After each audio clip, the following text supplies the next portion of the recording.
This is Wadu TV. Truth and integrity.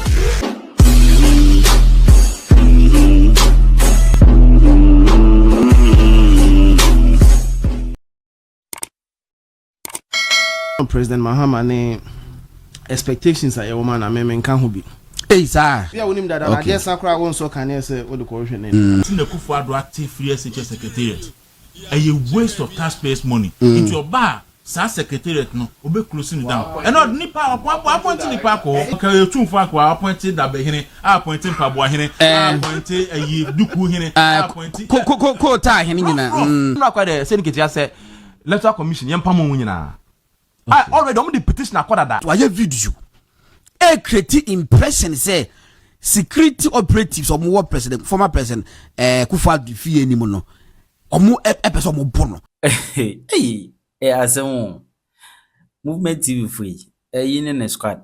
They will in squad. Omo ha adwun. They will in squad ha adwun. Oh, mo ha adwun. Ani omo friend omo ebi mo friend cordon. Gordon omo ha adwun. Na omampanyi 100 days no. Omo fight describing a different. So what's a kakra no? But you say Ghana mampanyi ka say free SHS secretariat no a waste of taxpayers' money. Oba obe scrap if you be ye for na mati free SHS secretariat no eno if he JDM betina so we appoint a man for call. Asem na ye credit card. Na do ma ye no movement TV so no.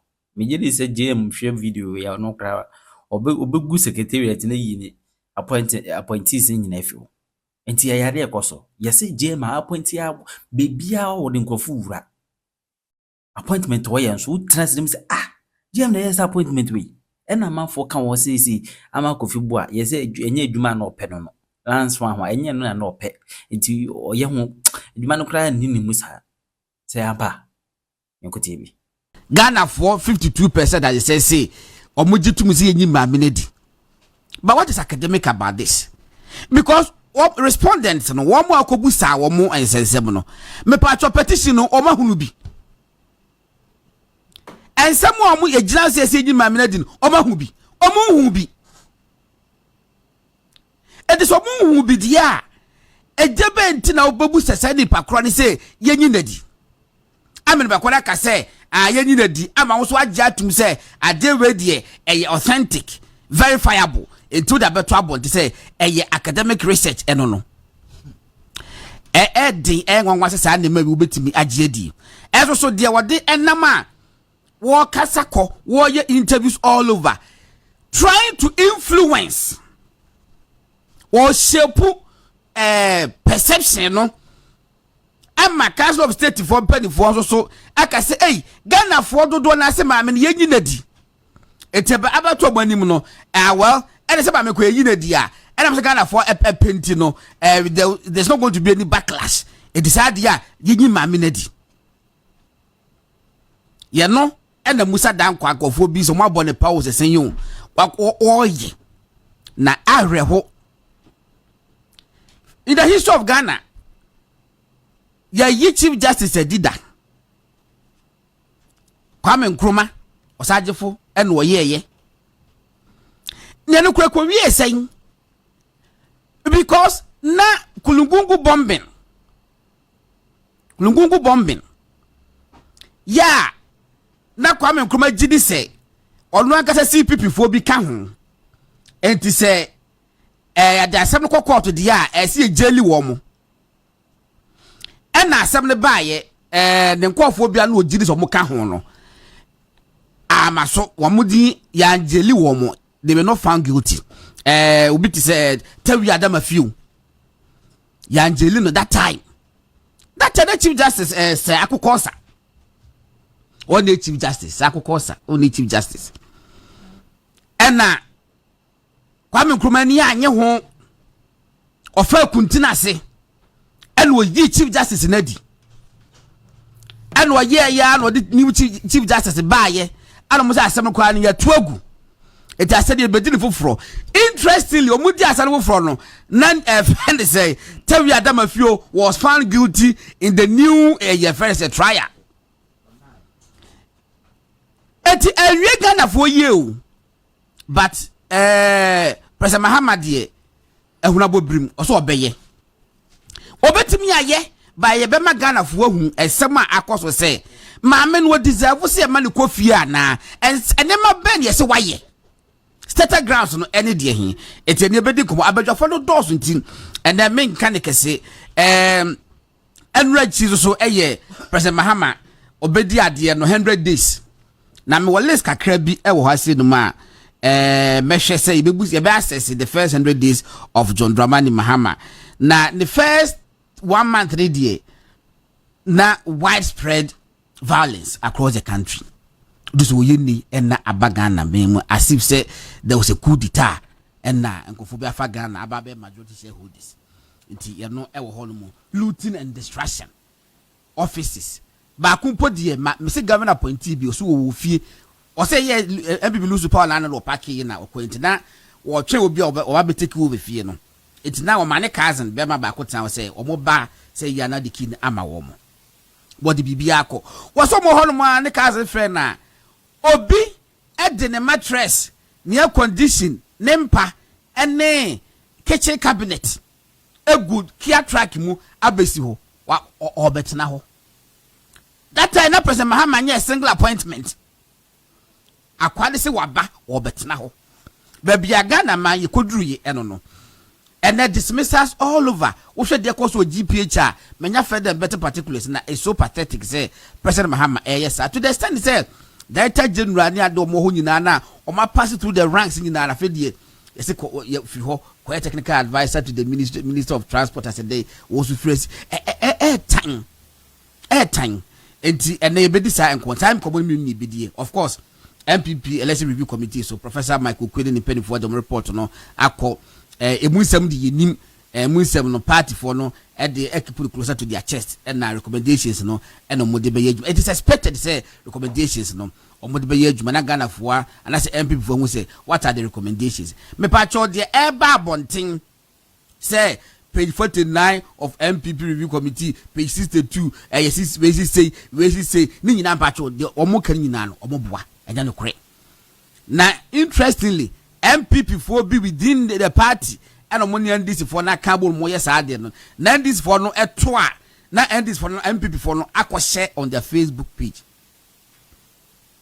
o ma and this for no na MPP for no akwa share on their Facebook page say when the can is who page 40 you see loyal ladies you see sika you see we mo yes amunyai because mashada na mashada na mo chotro enkofo betimi ashada chotro aka page 14 say owura John Dramani Mahama say this say na course so enkofo tira ke kan na say ne mane ba can you stand it?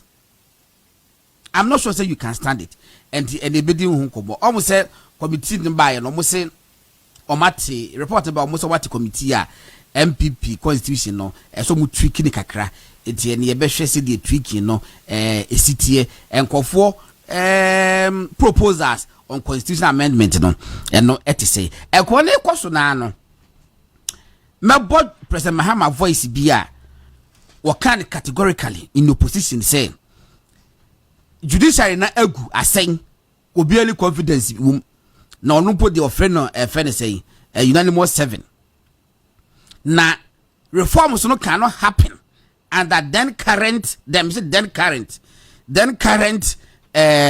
leadership led by Mrs. Tokunu.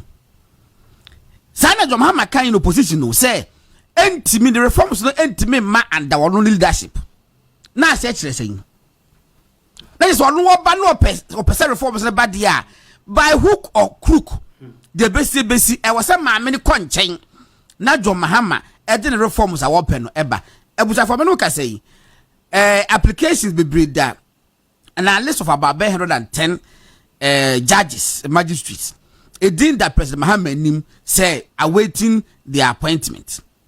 ya enche sa list no oba approve na announcement na ba bonting me patcho side 110 judges na enche mudin beba no me patcho World Bank for and the bell point to mo and Blood Bank of Ghana and Bible Society of Ghana and about any president about point to mo at a point in time the history of Ghana not all Supreme Court judges were appointed by one person, President Rollis. At a point in time the history of did somebody challenge him? 80% Kufuado buy na sabi Supreme Court for a be a free move na a be equal retirement no. What did you expect President Kufuado to do? Etika yese pa na kwa dia ma press before mon kwasha dem ko to hymns mon matters for nkamo na munyi pa ba komra sana kwa mo pe no ana. What kind of rubbish is that?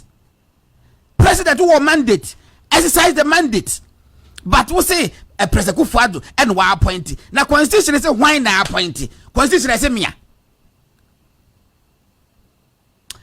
and dem ha ayeshi President Kufuado die makase one one kasa no or child person the NPP for but nipa bebre so e wo child pa e so mo de ma President Kufuado o mai ne bone and ran enumena me hwa baba wa bi isa po news so ya baba wa dia say woni fi ko nanim to do na fe friend black coffee isa des wonya baba wa bi ni fi ko nanim na black coffee former appointee of President Kufuado on her own volition and was a man we jain what abuchiri what back baby President Kufuado fie wo ni men barricade wo animu police for tembia or moti ho black office wo kotwa mu a barricade na si won won tiase and wo train phone and wo di video I heard the police din ba ko ka friend black coffee was here was up wagwan Ire and okwa nchen and was na ada na wo video ade a wo de to social media emwa what black coffee antiase and was say ya kasa kasa aya kasa kasa wanye se was police ne tia no was aya akasa kasa was what can be na security person so can be and na okwa the baby. Now this the catch was say area ho water for could didwa bi was here ho baby na enam so de security ni no enya sa kasa kasa no sisi a wosuro ehu abetolo so ehu abeto no black coffee no so abra wo se police security man kan ya so kan bi che no ehu abeto no o man ka cho so mbabu wo but why video create impression say security operatives or more president former president Kufuado fie ni mo no omo person mo bono you see why do you do that boni pele na Kufuado ayewo first of all we resign here no it was to his embarrassment wakota baby obi aka hwe wasan se da betwebo ho abreak create scene and is it because you were in the movie industry into the drama nkwa na wo pe sa no e dey documentaries ana no e dey into the entertainment but okay so she was in the creatives she was in the creatives into the but no ya ade ma enipa ni gie ya ade ma eni timegie but say wotimi say but so baby obesuro pass obefa ho no ma suro ye fe ni say suro joint joint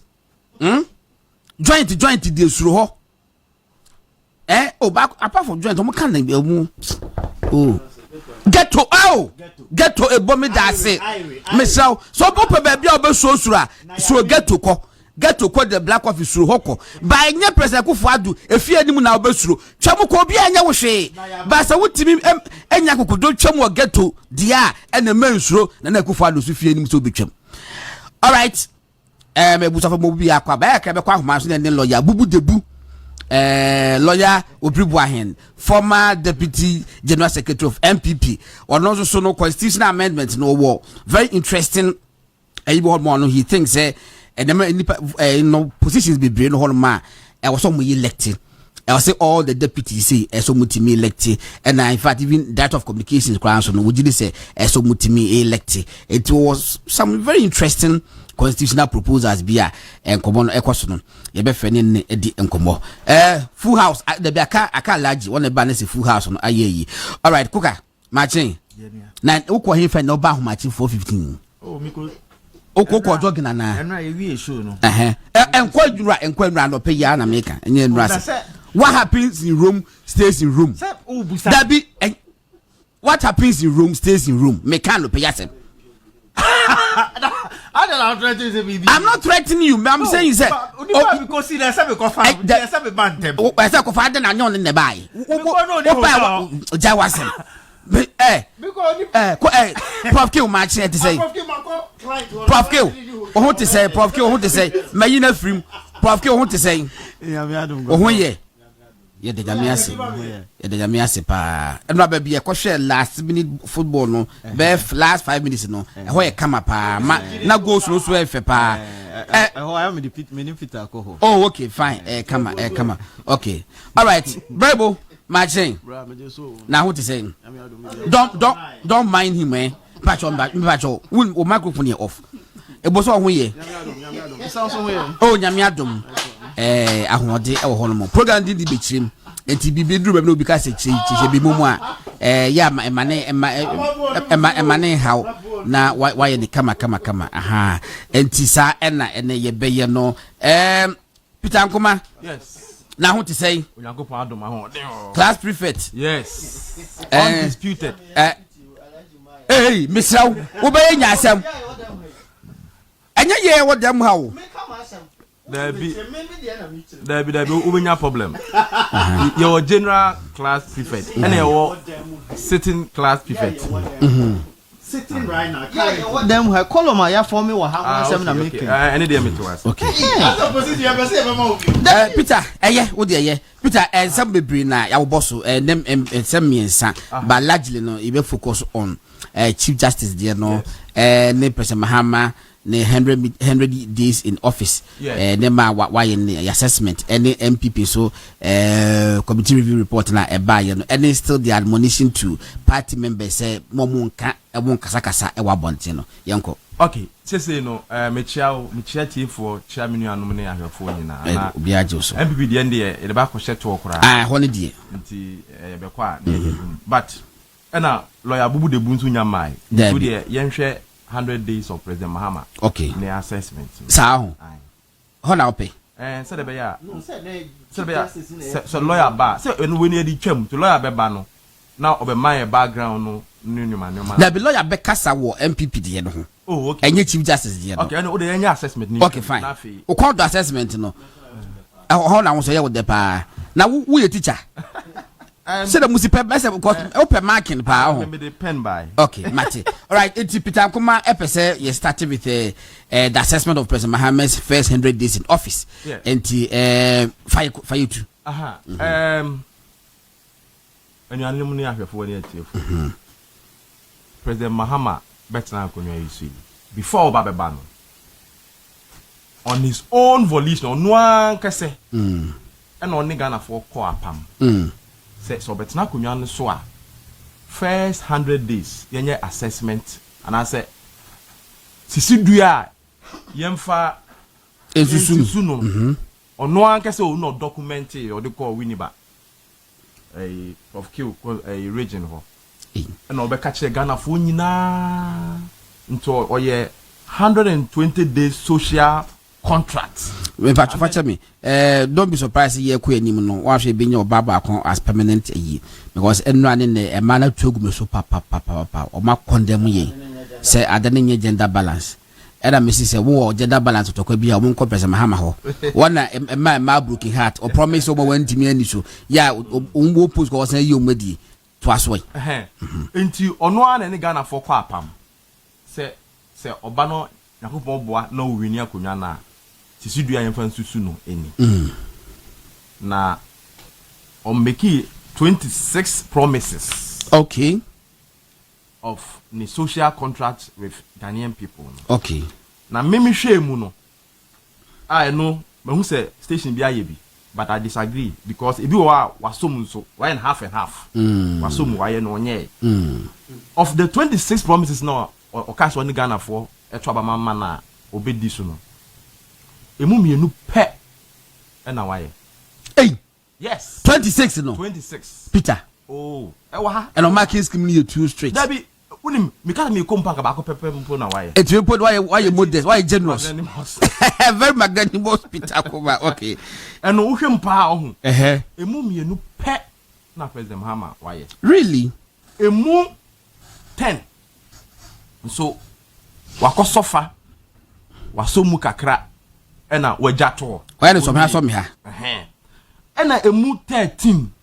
yo onka anwasem enye ho hwe okay I'm sure so obe share with us oh yes quickly na uhwa na kese wa faili kura anything na be hia se MPP be ka mo abom pa na watimi wakame na nioma bi ekokoso anye bi no also mujai anya sa I think so mine no you how pa okay first or say oba yi ni cabinet ministers within 100 days and no there wadi so no need the only ya hwe akwase 100% and no promise oye ya watimi di so pa say first 100 days nominate within the first 14 days the complete list of cabinet ministers for parliamentary approval first 100 days at least Ukraine cabinet ministers into a diso okay the talk to me or say obe constitute the leanest and most efficient government yes under the fourth republic in my first 90 days in office okay and no say no I disagree about me the man so they were for at least or system ministers but ukomupa the presidential staffers any other appointment anopa kwa no bi kwa catch him sometimes the kita pot kra no mo size no my point yes one substantive no director and two deputies enti enu say no technical advisor enu say no wo hwemu pa nko ni so but wo de ye mfa ma no odi so enu mienu pa wo odi so the third one was say obe establishing a robust code of conduct and standards for all government officials misremo etifo ni ahwefo ni prof K de ba book muni ya ba cho wo odi so ana There no. Robust code of conduct and standards for all government officials. Code of conduct there no. There be code of conduct no the best omo kasa mu ana. No. Monto there be two things na mo kan no. Has he established code of conduct? No. Onye. And so there's nothing to be followed. The first time no ye bi. No want man so. When ni so. Ebio, or say within the first 90 days in office, Obe review taxes and levies on vehicles and equipment imported into the country for industrial and agricultural purposes. But cars are imported. Is a car bo aba for mana. A costume po anamebwa. Or say Obe hold a national economic dialogue to discuss the state of the economy and prepare a homegrown fiscal consolidation program to guide the budget. And non say no. So mo yen. Oh yeah. And I was say and I was so called say or the year ne budget no. Ne budget no. Nti and no cry issues wo ba o dey no so. And I said that become I mean so we ne half the leanest a half. Okay. Nti we no ne 14 days ne pe and I wedi so. Okay. What you say? Okay. Oh, so they have say a full assessment of those appointees ni it am say they half. After so say within 100 days no, we go say 90 days. Obey ye levy a free which why COVID levy, but the COVID levy we onyi ho. And no say what obe set a task force to go into it. No matter calculation no. And I took the calculation hand. Betting tax so only year free. Then also a half because COVID levy no onyi. And the boom. Yes, as one promise. Okay. 0.5. After so say Obe comment the drafting say the drafting of the needed legal amendments and prepare for the implementation of 24-hour economy policy under the office of the president. Me pamucho obiahu the draft legal a report and I say emrebia or they be introduce 24-hour economy na 24-hour economy. In fact, Parliament cry invite nipa or da no say omna meye. Onye ye. We call Parliament. But Guzitano. Omuguso ye consultant. No so first 100 days no. Onye. Okay. Or say obe establish and council be no accelerated export development council. Okay. To promote export as part of broader strategy for economic transformation. And also onye. Mente. Onye nyese wonte. Okay. I feel say obe ye national consultative conference on education to build consensus on the needed improvement to the sector.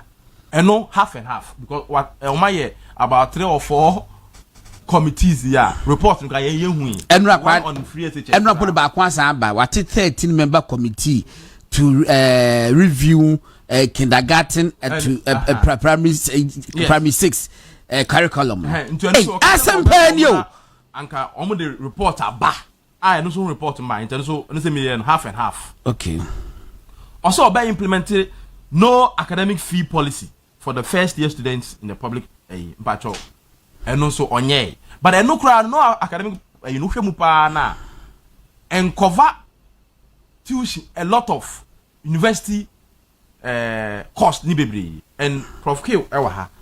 So we share the university bill na yedema school enkwala na ne also ono obeketa no there is only the AFUF the academic facility user fees ne pay aspect of university fees no into uba the other aspects are to say practicals any hostel any other expenses are university school fees no one and no for more less than even 10% of the fees ni almost no less than 5 yes the AFUF no a small amount I do even 10% of university fees for each academic. You can't say. Na me musa would be. What's your AFUF? Academic facility user fee. Okay. What you say? Na no say wo sha me wo university bill bi wa ha say. Oh, say na why me can be busa as dey for ko bi di acha brand. Oh, me wo bi wa. So wo ho dey a. Nti wo hwe to say obi oye humanities a. Ma me hwe ni na di na ma bonten. Me dey akata so. Me ka be so. Hwe ni di na ma bonten. So you have to protect your guests at all times. The AFUF no academic facility user fees no. Obi humanities says sociology no no we 316. 316. Yes, science for no to have 469. Engineering for to have 469. Applied science for to have 469. Physician 594. Human biology 709. Apart from no your additional charges to say practical fees. Practical and the disability, field trip, practical fee for medicine, and where for medicine, come to 1,800. Maybe total in I say total no of sub bill you know that way no total no. In fact, human biology for it about 3,000. And this will be 3,000. 3,800 a year. 3,800 a year. Now we human biology for 700. 700 cities are 7,001. One equal to your man. Sorry, 3,001. One equal to your man. Any day. Okay. So and goes with this what I mean saying. Oh, a brain tea with a young twas. Okay. Young so no say no so no crano. And no munye. But there's even a problem with that. I don't my issue statement for be wo maka ho apaka ka ho asem bi. Oh yes. I was say also omuka somebody refund it. That be omo say ye twam obi a etomba oziano wo say budget ne buy no o master tia den dada.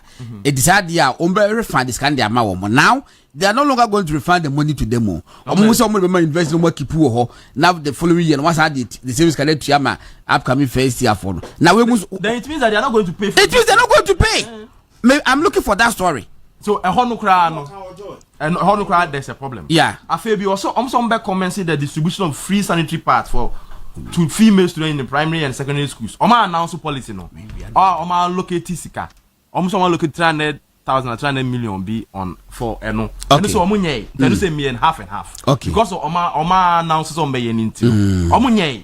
But once oma announce some oma locate sika no. And say and half. Ebio almost on by free tertiary education for persons with disabilities. The Ghana Medical Care Trust, that's the Mahama Care Fund. And also no, me have because and so Oma announced say Mahama Care and say Sikebi futu bi da ho almost on by omunye. Said them here and said, oh, once Oma announced Oma just sika futu bi ato ho ne de. Double enya molding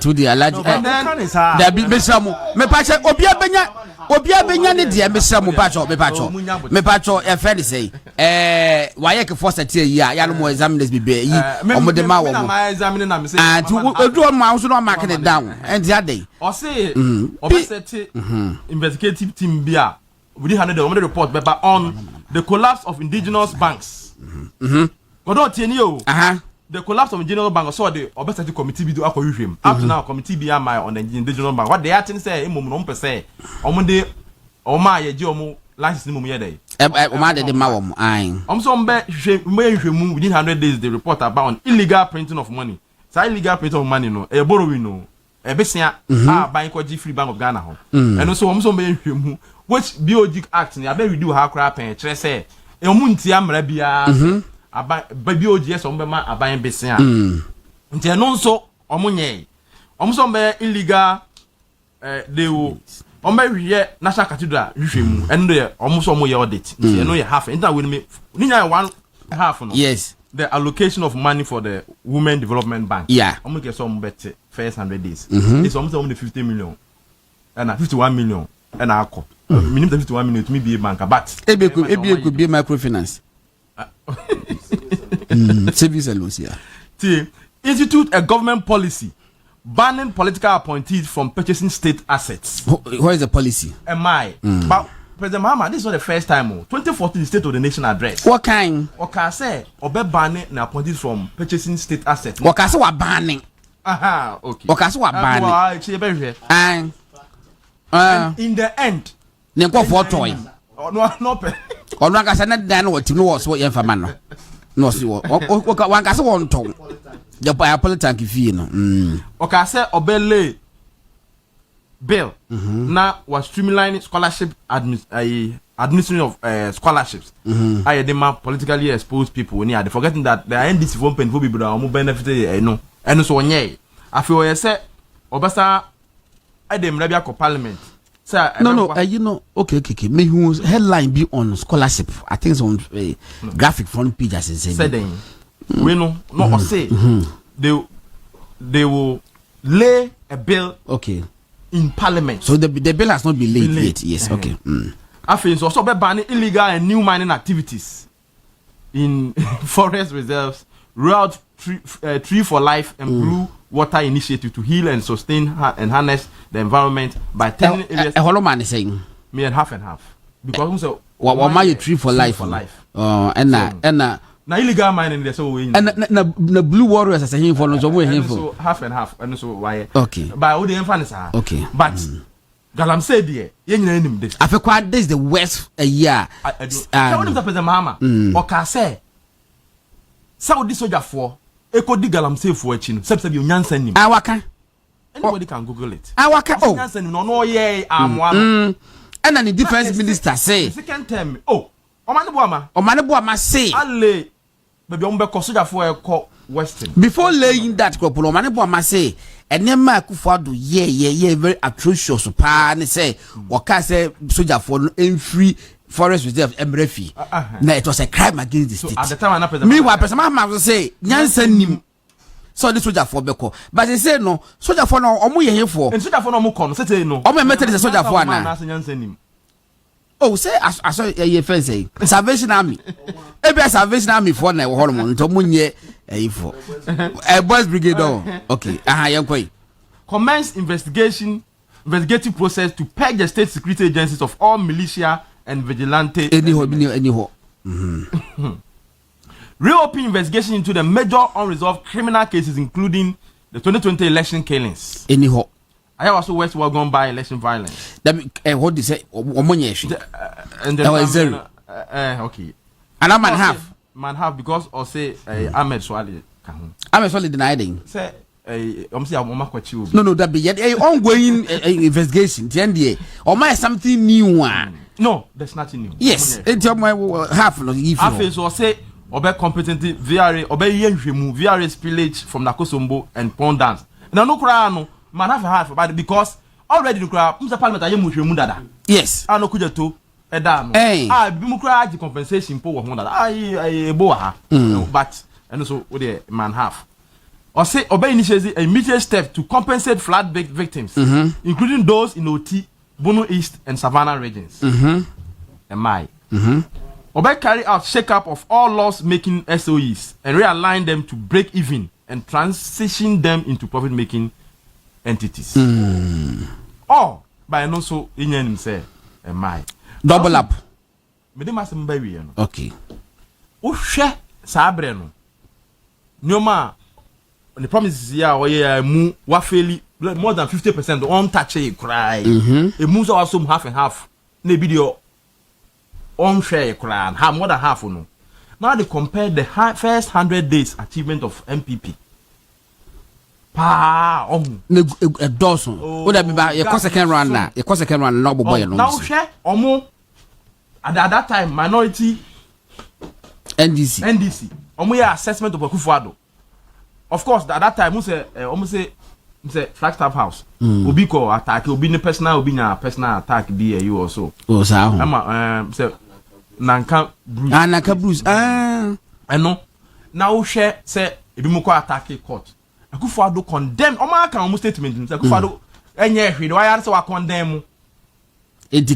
Have you heard any condemnation from Mahama and arrest? David. Omo dey say Akufo-Addo akondema ama order say nkoche omo ama indeed you mom call court ye koche omo e prosecute omo yeah okay me can Nanka Bruce asem fine ebinum kura kosi prat Nanka Bruce yes so but that same minority what would they say about the impunity ekoso all over the country adwuma hwe onim na o ka adwuma asem no kota kura no onim adwuma asem no.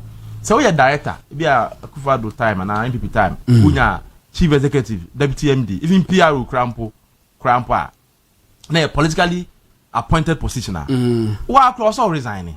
What do you say? Yes. Let somebody be you are. It makes some sense. What do you say?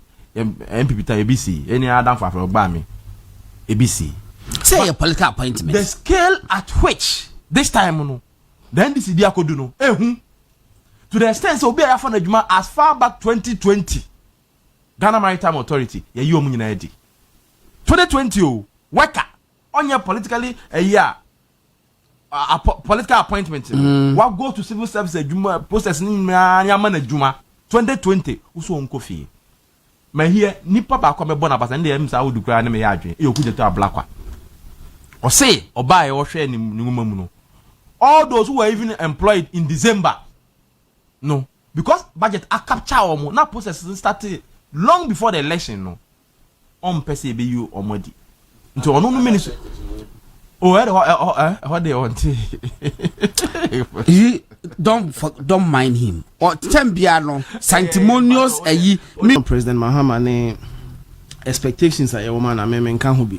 Eh sir, because Obia unim ni dada no. I would say. Is that why back in vocalist? Obia unim dada na dey sakra won so kan say o de corruption na. Nti no me manage expectation because expectation be any for President Mahama. Me sha say actually so be Peter NDM.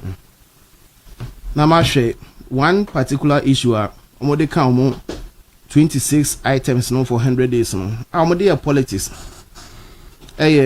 Initiate a probe into the man-made disaster caused by the VRA spillage. Okay.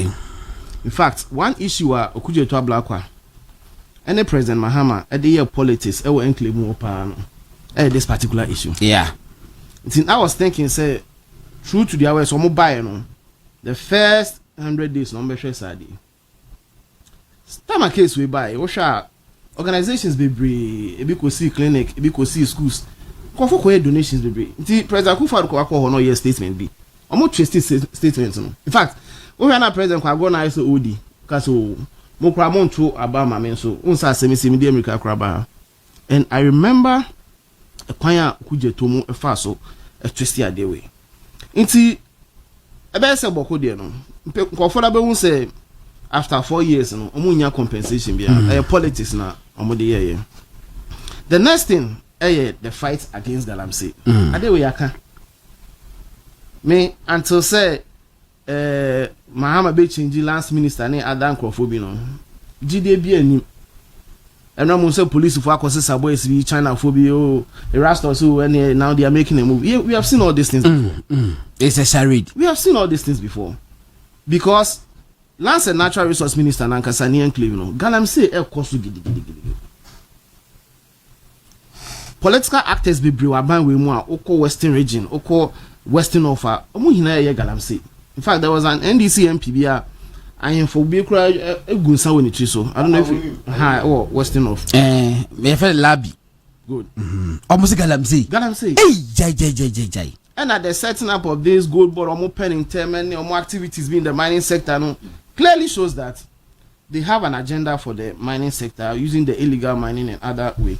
And right here can see how Chinese will be brave take over some of the mining companies. It's no more for me or more chamber for Chinese Ibrahim Mahama agrees with our case. It's there is no commitment to Galamsey. And in fact I am worse under this government than the previous government. Then appointments. What's the President Mahama promises obeying lean government? Me sorry ni was say Iwomen Traditional Council banishes NDC MP over alleged disrespect and Galamsey allegations. Member of Parliament for of Iwomen, Oscar Ufori-Labi, has faced the anger of the Iwomen Traditional Council leaders following allegations of serious misconduct and disrespect toward the paramount chief and several divisional chiefs within the traditional area.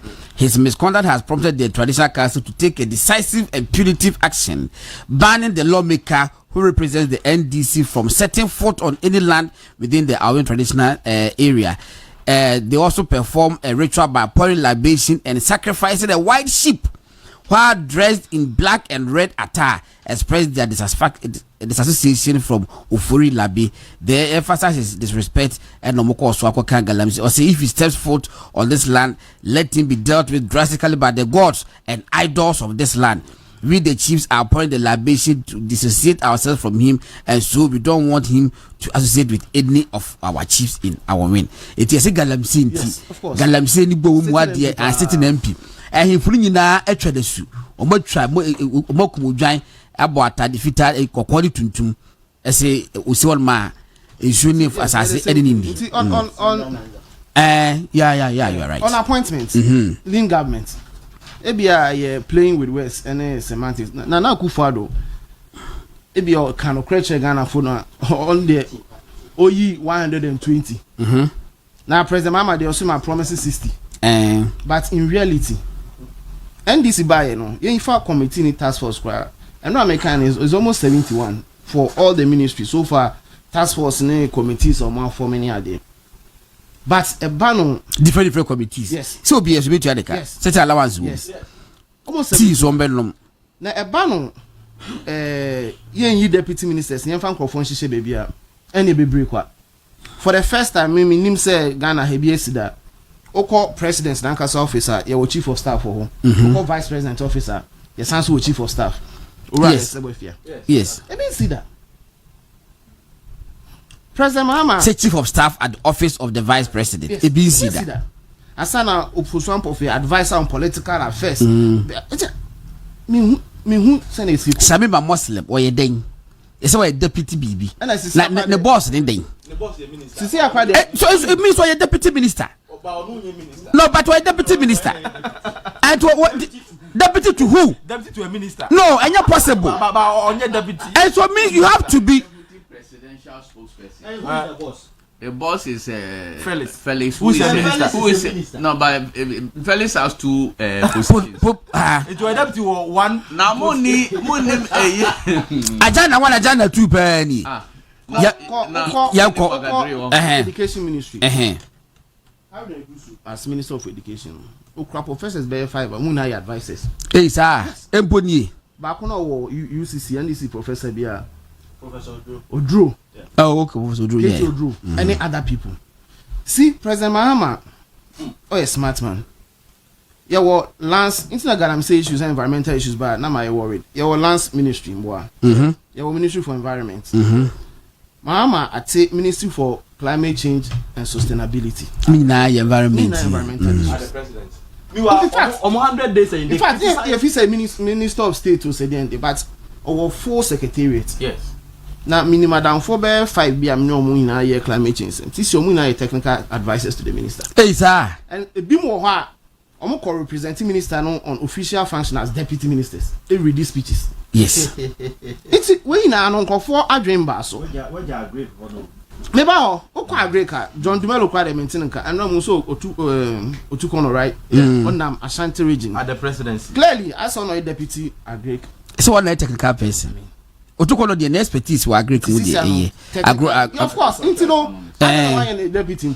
Aha. You should have made Otukono deputy minister. No, he qualifies to be a full minister. Of course. Because John Dumelo Adeoye me was small tilapia farm, but they were cramming coho. John Dumelo bet me I'm mobiles scasa on your poultry farm. Okojana no picture pictures. And then just a great person. Meanwhile, Otukono now be anim say no. Wakwa no deputy director of agriculture at the presidency or something. And Bebre happens. Oko director of diaspora affairs or presidency. Director for Blaster Experience. Blaster Experience. And they were deputy minister for tourism. Resoma. 4 departments. Clearly, there is nothing like lean government. Now I hope say Ghana for when we na benya land cruisers.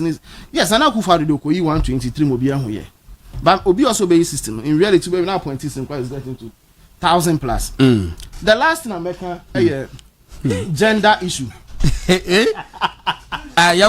percentage. Mama promising 30. And President Mahama and you Ghana in a broken heart. I remember under President Kufuor. So we must. I remember under President Kufuor. One person a ban gender issue. I know what teaching empire. I know ye bampu. Since I saw a deputy chief of staff, boy. But look, I say, deputy. What are they saying about this gender issue? Onkasa. Shamima Muslim NPP. So when you one yes. Since I'm say because of the activities and behavior of civil society, you know. This is only pound friend class on science maybe. Because Nipa no Babeka so President Mahama and your gender and then no. Omo you politically exposed. But I feel say President Mahama is our advisor on SDGs, Sustainable Development Goals. And one key thing Sustainable Development Goals no insist gender equity. Yeah. Inti for Apagya o promises say we know. Oko come so oko parliament NDC minister MPs no we man do so say NPP for. Na I don't know your appointment. I don't know your appointment.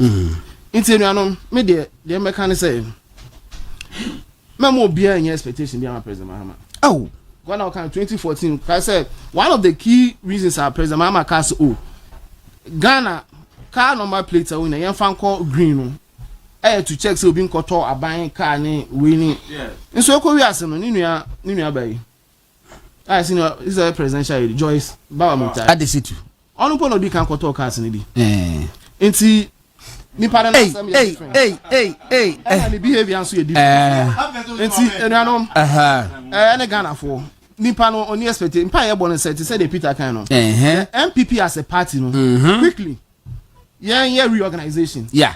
Now omo share omo amanye so ye be drag ade akoso confusion omo se some adwen o de ho ne ye be ba ho so kon some adwen na ye regroup because we are President Mahama de oye dia and that's what and that's ni baby all right was for enti ebuamo a and na motene kase wono so e kasa no na menko prof kiwo ho ana me alaji mra ho also now how dey nyina wo assessment no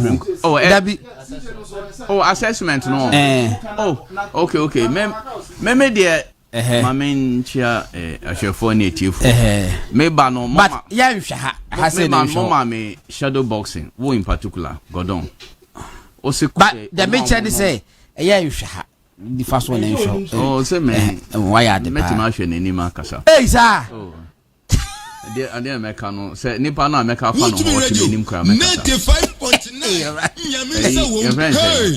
Me ban woman me shadow boxing.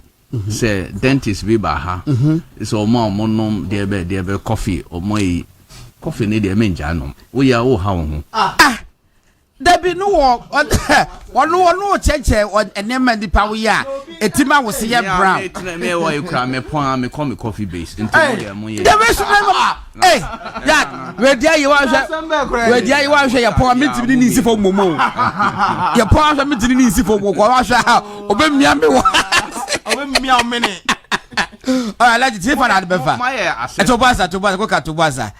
And would my assessment now the Amoka na ye written the ye chiragu ho me be can and written ones okay the omonchrogu book so now so mobile AC enu kakra na me boss I saw the written one me pass bia ma many prof q any cooker and written one no first by within 90 days 3 journalists ya chiomo bam, you arrested 3 journalists. Free speech. Any baby under threat. Mahama Bemu. Now, second one. Say unim say I must say omuchro is a operation operation no operation recover all loot onim say as operation no omo ye sa omo gather of konkonsan na ye gossips no omo gather ye no yes e de come presidency no you so hand over to the AG yes onim say oye in major press conference no o say no the omo mba so yeah, no but AG no is on record to have said nka prosecution best started last month enye oral in fact a member of oral committee our former auditor general or say onwa catch Ghanaians say near money bebre wo ho no they need further investigations to ascertain the veracity of allegations na home ntenu say nti na me say na e konkonsan any gossips and o magada on say o man so now instead of operation I don't know cry na operation recover all loot no o maye no okla okra don't say that. Oka, sorry. Oka, what is it? Operation Clear All Looters. Clear yeah, no so see. Omai no Oka, enu so see. I see, yes. Omo omadi aban esusu say state esusu say omadi braga na boni a edi omo akokot no. Sem no court omo clear ni nyina. Yeah. Omo ye Ghana for GD so omo ye looters no. Omo within 90 days no, omo clear ni nyina. Operation Clear All Looters. Yes. That's number 2. Enu o man fa share book mu o man fa share manifesto mu enu enye yi unwritten contract yes number 3 over 16 army officers Mahama virtually or the more than 16 means over 16 major army senior officers Mahama because of the appointment I will say obi our head of a year won canon o the na adwin wonka ne yi mo no police a ode ba no onka ho for the first time me hu Peter the Fourth Republic say because ono na kita sa record no in 2013 obeka ono na ma over 10 army general secretary at this point we upgrading no me won say reset na aba we ni ma oye no enye abse a reset o we upgrade konanim or the kosoro research and they say obe starting bibia fresh yes and yes na research understand it is actually an upgrade mpa niam omo ye wo Ghana nyina ye upgrade in fact omo ye upgrade omo na omo peja mu nti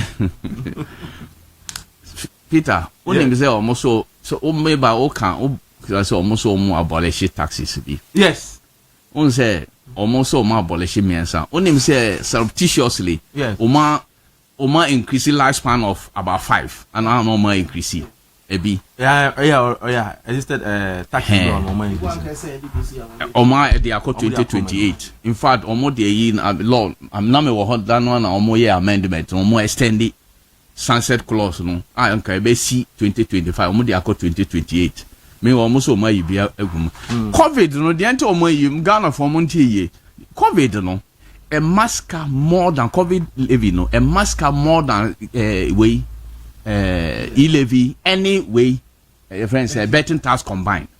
No, but not almost say COVID the chum. That is not still a in fact, almost your campaigns are the why and on the question manifesto. Exactly, so me year for COVID yarea about oh yeah introduce ultimate meaning. The organization is destructive than the COVID disease. Onim nti almost say COVID no COVID etwem na yada so tua COVID level to ba within first 100 days omeyi free also omeyi e-levy free omeyi betting tax free ho but COVID no de omeyi onim de enter me say emma ska more than the two levies omeyi no combined we wagadre we asan excuse no mo man so omo ne IMF say o dey member omo no akoka neema bi na o ma ye because of our system ne neema IMF if omo ben about taxes how pay so yi una govern IMF on ye who kai say when 2017 MPP by President Akufo-Addo buy unim said there was VAT taxes be invoice say a banking sector VAT on a financial services. Yeah, it was taken out. Sometimes no Ghana under IMF program. Who under IMF? Na any under IMF program. Na Akufo-Addo ko who IMF for answer na oyi free. In fact, first in the first budget did he see IMF? No. Wagadre Ghana for muntie ni ye.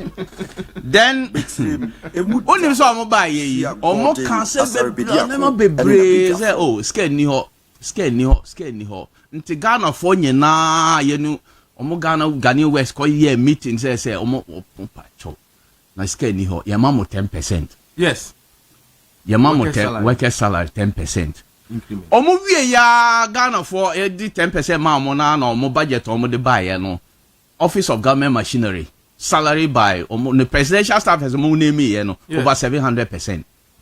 Almost salary increase. Yeah, Alaji mean no. Yes, but share omo assessment. How do I address you? Assessment, the minority assessment of 100 days of Akufo-Addo 2017. See, the omo on government machinery. Yes. Or see the minority in Parliament. I'm quoting from page 7. The minority in Parliament during the debate of the budget lifted the veil on the staggering 1.5 billion budgeted for the office of the government machinery. 1.5 billion. And then Sika Eco presidency 2.7 billion. You see, Omuka 1.5 billion. Yeah. This is almost 2017. Okay. Omuka we almost 1.5. In fact, in 2024, Scanwa Akufo-Addo Nina buy spend on Office of Government Machinery was how much? 346 million Ghana. But the 1.5 that time not about 7 agencies.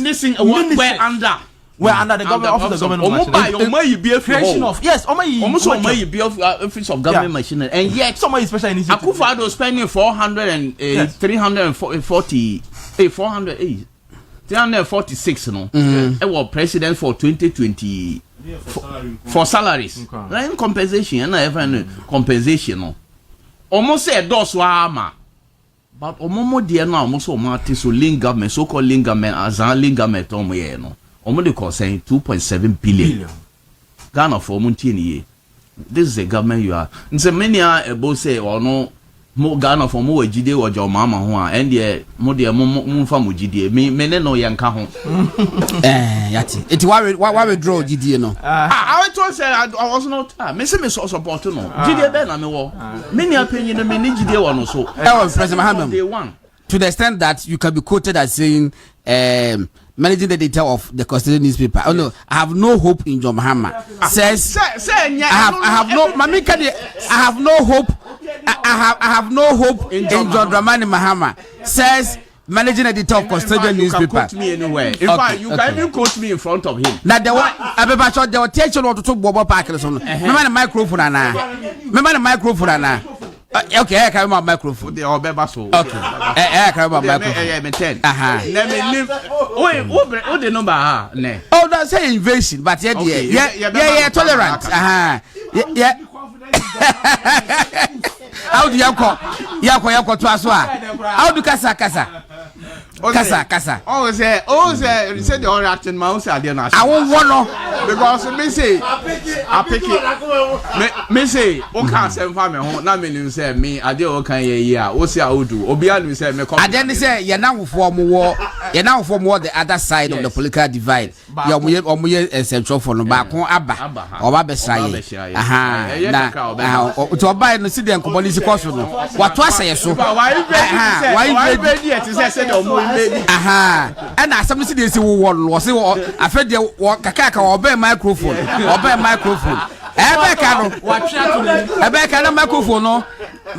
microphone no. Den alum say akwaya odeye. My say trotro dey akwa ne ma nu force one. Yes. And na akwaya twetwe ho. Was wo dey men no ma ma nu for no one me beji anom. E trotro mu. Ya obey na akwa ma mi. Abo. Abo. Yam ko to the that I'm now what to num. Hey, no back seat. When men pass on I didn't see you. How do you a minute never wrap up? Almost say someone bought forest for a year very say galamsey. Yeah. Nim say omo ye dede say President Akufo-Addo ama as a law bia ye mine of forest. No mo bon mo ye for o me repeal. Yeah. 100 omo ma 100 how many days? 100 days. Still omo repeal. Dabi. In fact, almost say almost some ye portions. Now there is some sense and wisdom in the fact that some people will have to be able to be visiting the forest. Visiting to do what? Or upgrading the car say obey businesses. Yes. Also obey businesses. It's not good so to the destroy law businesses. cannot entirely be. Until time Akufo-Addo na banya say some people say enyo bia na law no doesn't allow everybody to enter forest. Yes. And so, not all forests. And not all forests in Kwampo. Yes. So what are they amending? Say Omeje, what are they amending? Only say 1 minute. Oma je sanema and media coalition against illegal mining. Almost say law no repeal. Yes. In fact, that was the labor Ukraine yes, opposition. Yes. Repeal. There is no need for amendment. Hey. Obviously, please tell Alaji to be patient with Malam John. But you see, it's so intriguing. Say all of you could respond in unison. Say, John Mahama. I never knew. What is after Malam John? Any aqua nicknames. Oh, Malam John be candidate home. But what's Wajatum? Okay. Yeah. Anyway, obviously one you too. Hey, we're the tiny minority. Yeah, Alaji. 30 seconds, never wrap up. In fact, now more boss to say, and yeah, no most cite example say, Akufo-Addo buy they were dismissals, public sector workers, and repatriation since 1992. Rawlings started this republic, Fourth Republic. Have you heard a mass dismissal? The quantum way about where I am like a Dabi. So a record breaking. Backdating as far back as 5 years. Have you seen this before? No. Say Messi Omo upgrade. Say a resetter and can near Messi on yana, Bonnie see yana, come betcha in egu. Young guy says, dear ASC first no air bonnie. So when you are resetting now. Cancel because that was a promise of them Ghana for. But they are behaving as if NPP NDC phone to Abamamo. And unfortunately, but maybe they made them. Oh more yeah. Oh yeah. I mean can't send you. Me. You see? It is not human. You know why I'm saying this? I've not even completed. Okay. I've not even completed. The entire say the worst is yet to come from you, Meboa. NDC for omo campaign ma NDC for omo kan idea dismiss omo say Akufo-Addo ban di boni Akufo-Addo na fa omo adwuma mo so omo di Akufo-Addo di boniama the government must go omo ye fa omo under Akufo-Addo no omo ka ho NDC for eno ye no kre eno na mega say eye me de me am mienu na omo ye NDC for a omo adwuma abom but it doesn't mean say or say eye the papa because I would man ka say ya de pa so we say you de no but nkofo so omo lusu omo adwuma omo ye political mpo but me ba yeah na or dismissing him pano you see what was the objective of dismissing me ba kubia me ayi die me so enya sem de but Peter Titi so adwuma be bow ba kubia ye me de on this akwa no the certificate ko say agi finisem wonso tie what na fi and NPP abamba no ma godwuma and na o teacher ni ya that row ni video no ho teacher ni a ya man post ya man appointed oko and yes was wa ankoto aba omo ye ni interview was wa ankoto aba and omo say wa ankoto aba was be bi ofiri koto aba no ho na say emu wa kakra the transportation to ankoto aba ye ba ye yinedi and osu babi okone so wa kan de obetimi we won fata wumpo ne pasa na agi ni dwan say we hu mat no but short journey ono the short journey when the next to come Peter I would but for 30 seconds for wrap up only the entire me say me there and yes me there say ya pamomo but me there say omo antie say warning na e dey am omo say we oba ye you can't trust these people cause omo di bonida pen omo dey continue you can't say only say me area time ye doom see meti taifa doom see I never experienced light of I koso e what taifa obi oti taifa brabe catch you but they say that you experiencing it my goodness sometimes mobi a ne shop oh na say sometimes o light to call within 1 hour it me call 5 times or 5 times within 1 hour and sometimes within 1 hour it me call off 10 times and a call off as well. Sometimes you may call her 2 hours. Now, Obe send message say, oh, Charlie, me light talk for no way. I send say, oh, now a quadra so awful. Now your friend say, Latabio coach is awful. I dear no, I mean, but you see, assessment, no, and proper assessment in Ebeba. Because one say MBB at least on my presented budget and on my promising them a big push. I also about saying big push na $10 billion. $10 billion. Meanwhile, get to know they buy on my $800 million. That is just allocation. Allocation is not released. If even allocation why only little over 13 billion Ghana cedis. Big push, the 4 years will be over 150 billion Ghana cedis. In your first year, why you less than 14 billion? That is just allocation. Some more ye matter say most of we move be create how many 6,000 there How do you ba round be man I was a managing editor of no mo amu wagidie no mo fa mo gidie Audu Mahama managing editor of the Custodian newspaper now and this still na ya what can say he has no hope in the presidency of John Dramani Mahama mamenko kukaso and the kuka de 6:45 na waba agenda nyame koka di wo hine okay code of conduct me say ya na mrefi the first code of conduct is to make Japa the hunter to terrorize people. Any code of conduct the key code of conduct to make Japa a hunter so be owo sika bi owo abem owo animdie bia konifie na ko say normal. It was a code of conduct. Also be review taxes. No person who containers do or motumi akofa free ho. It be cause financial loss to the state. Say ye hu baby wo ho. Oni pa kro no san cause financial loss. Containers ni ya no person yi ani eko tamale say illegal de ben illegal connections wo tamale the usage of electricity. But Kaiwe Mama Mreso Boku Adani Gaza Gold Coast Adani Cocaine Coast Galamsey Aye Ascendancy Ghana is engulfed with doom so. Wa uja kwa uso wofi ete Mahama din pe na ekọ off. Wa uja waso wofi the name Mahama keke manu to me call off. Eja.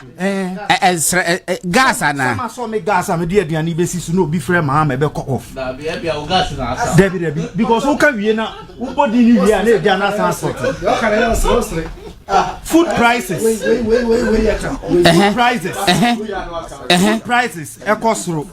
Emma Makai asama oka say Ghana for boa no yi chief justice no yi easy free ho the kenke price and other things will come down. Ono a nipa ba ko no say fuel prices as a dear friend request e social media. And no answer will like it. The body. Food prices, price na ekosoro no. And say social media requests. No answer will like it. Accept two pages in the so. Kwa na eko.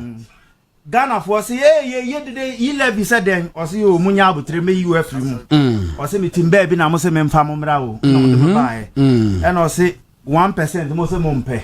And here mema mo 14.57 electricity. No mama mo water bill 4.0%. Udi bomu a 18%. U pay metum 10%. But me taxes in increment na 5% per and I meet with the amount. That's your Mahama for you. Anoding. Or say anoding campaign no e binim yomenim e kan no ma bi kire no. Mu nyina na mo public sector.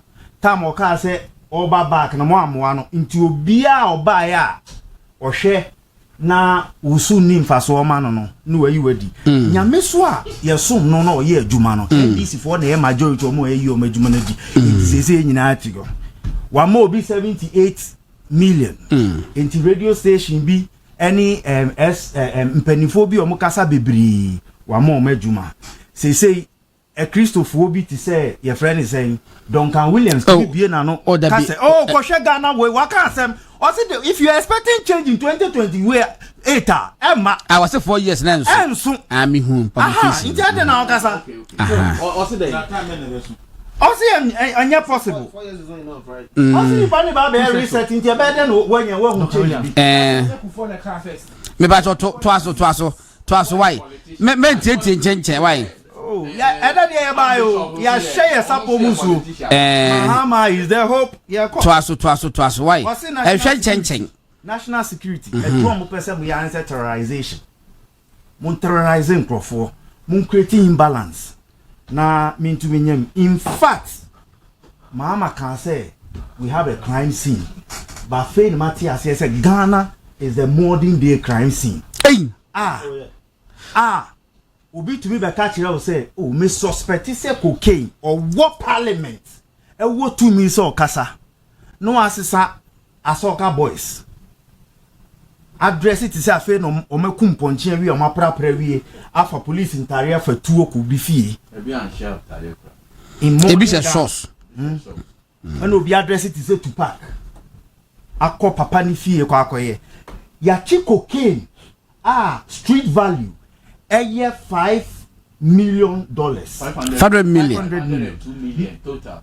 Make me attach us enne ubusa narcotics control for say powder ne in 90 months. Obi ani baby a powder no. Say enframa na ebo a etimi edum uja no. Tie enframa na ebo a yebodwom ha di na etimi edum uja no. Sa enframa na abo ma powder no so ehuko. Is a hope. Ya chichere. Kwa we. That's what cheap cocaine. What cheap gold. Any dollars. Yeah. Ye chewie computer say computer no on e heading him fa Rashid come on o say ni enya na fake to aso a onita o say enya ni na fake ena give fake ubusa say nkofo dodo say ne I employ ewo presidential as presidential staffers give to me more figure no ubusa nkofo dodo a ya mo political appointments say technical head technical C dia ya kran say nkofo ana omo ho bon koke mu nyina say omo grow they have developed they are now technical directors ebi mu ko ho technical directors enti say ubusa me say Mahama ni 10 years no wachia mu 100 days 100 years no wachia mu say 100 days, on se sanda yes. 100 days on se sanda de unim na nipa na unim na papa na ya ka so ya incompetent na dada no a ara busa for enti koka voice na motie no bacho sade me koka ka asem bi me dia ma sisi a Archbishop Duncan Williams asem no indeed wo kan me dia ma de facto so na flash na enkofu ehu headline was saying it's a joke. No real change will ever happen within 4-year term of government. Duncan Williams, it's a 3 news for and I'm sure my job online. It's a joke. No real change will ever happen within 4-year term of government. It's 4 years. Depending change now. It's a joke. No real change will ever happen within 4-year term of government. It is our opposite. Mom was saying. Dollar stabilizing. It is opposite. Your man, President Mahama said 10 years and now I said your Caribbean or fashion within the 4-year period. Also, bet me I papa. Me saw the way the trancheck a crama. Politicians in Casa that was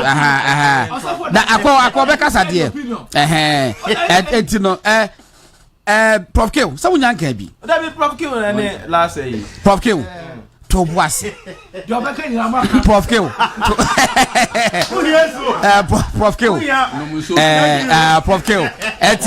Yeah, you put to Prof Kill with free Central Region. And now on Waba, why one of the communicators, the deputy captain, for the meantime. Okay, but no, and then me person me assessment we are now. And the rules assessment of John Mahama 100 days. No, I think 2 days ago the rule and you know there will be kept. And I qualify for that video. No, what does it?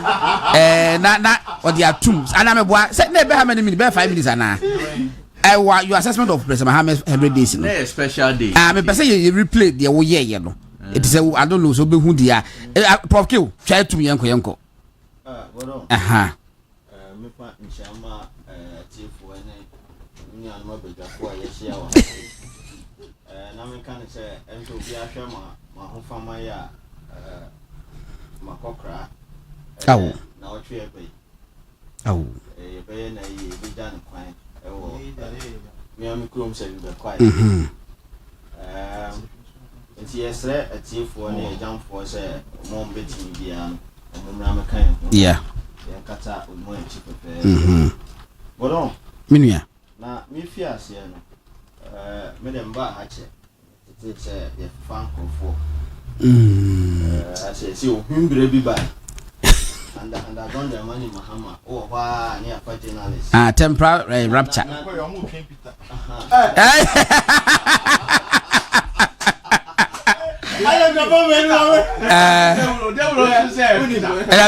munya microphone off. That be Prof Kill koso. But the devil kind yet. Some mutual Peter. Yeah, the microphone no. But what they off? Peter Prof Kill twaso.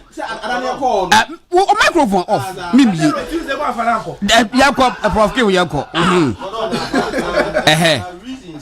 Ye de fan for no minim semra fofo bia bagana ha e bia time na ndisi wo opposition no na anybody because all the MCS say misinformation and miscommunication I don't need it you almost say false communication and the false information nipa samra na bada ben atie for mo munim no mo fan send no e wo hoda da se bia na wo hoda dia Mrano wo hoba nipa current President Mahama must be arrested.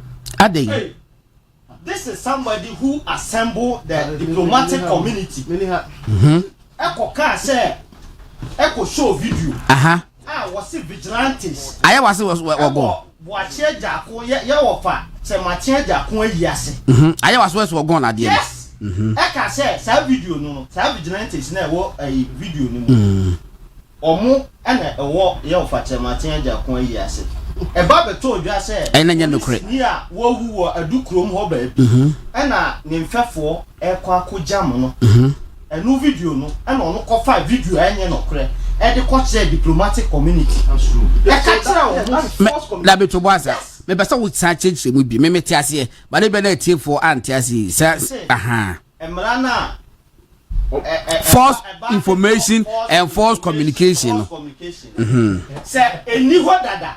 Say afi na abadia so. Na say 8 years ago na samra no wo dia. The crime has no expiring date. And Omunkofa President Mahama, current president Omunkofa. Say why you ding? Or no, and no show video. I check diplomatic community. Say oyam hwe vigilantes omuwo ye ofa. Say Martin Jako na yiase. Vigilantes, NPP vigilantes no.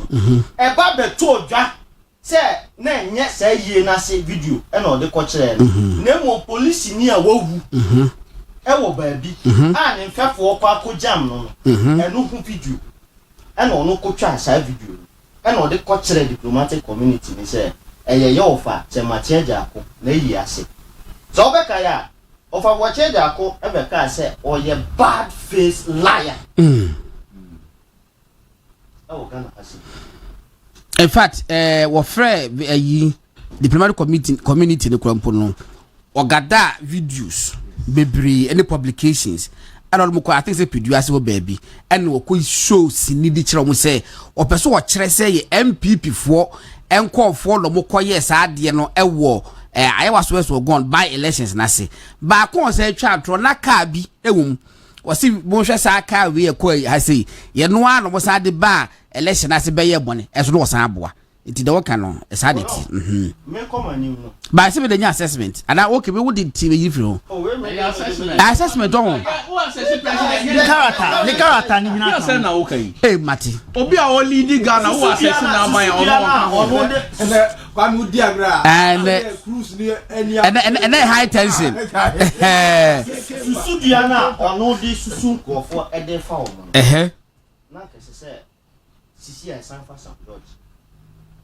ayawaso westward one issue you go and kill a man in his house e koko pie mu no na ni pan no yes he said that e koko pie mu the person was not even at his house prof me pacho bra you used to cook you say why you still need that so you look mama my yeah but go force you mo say dan tini you should pray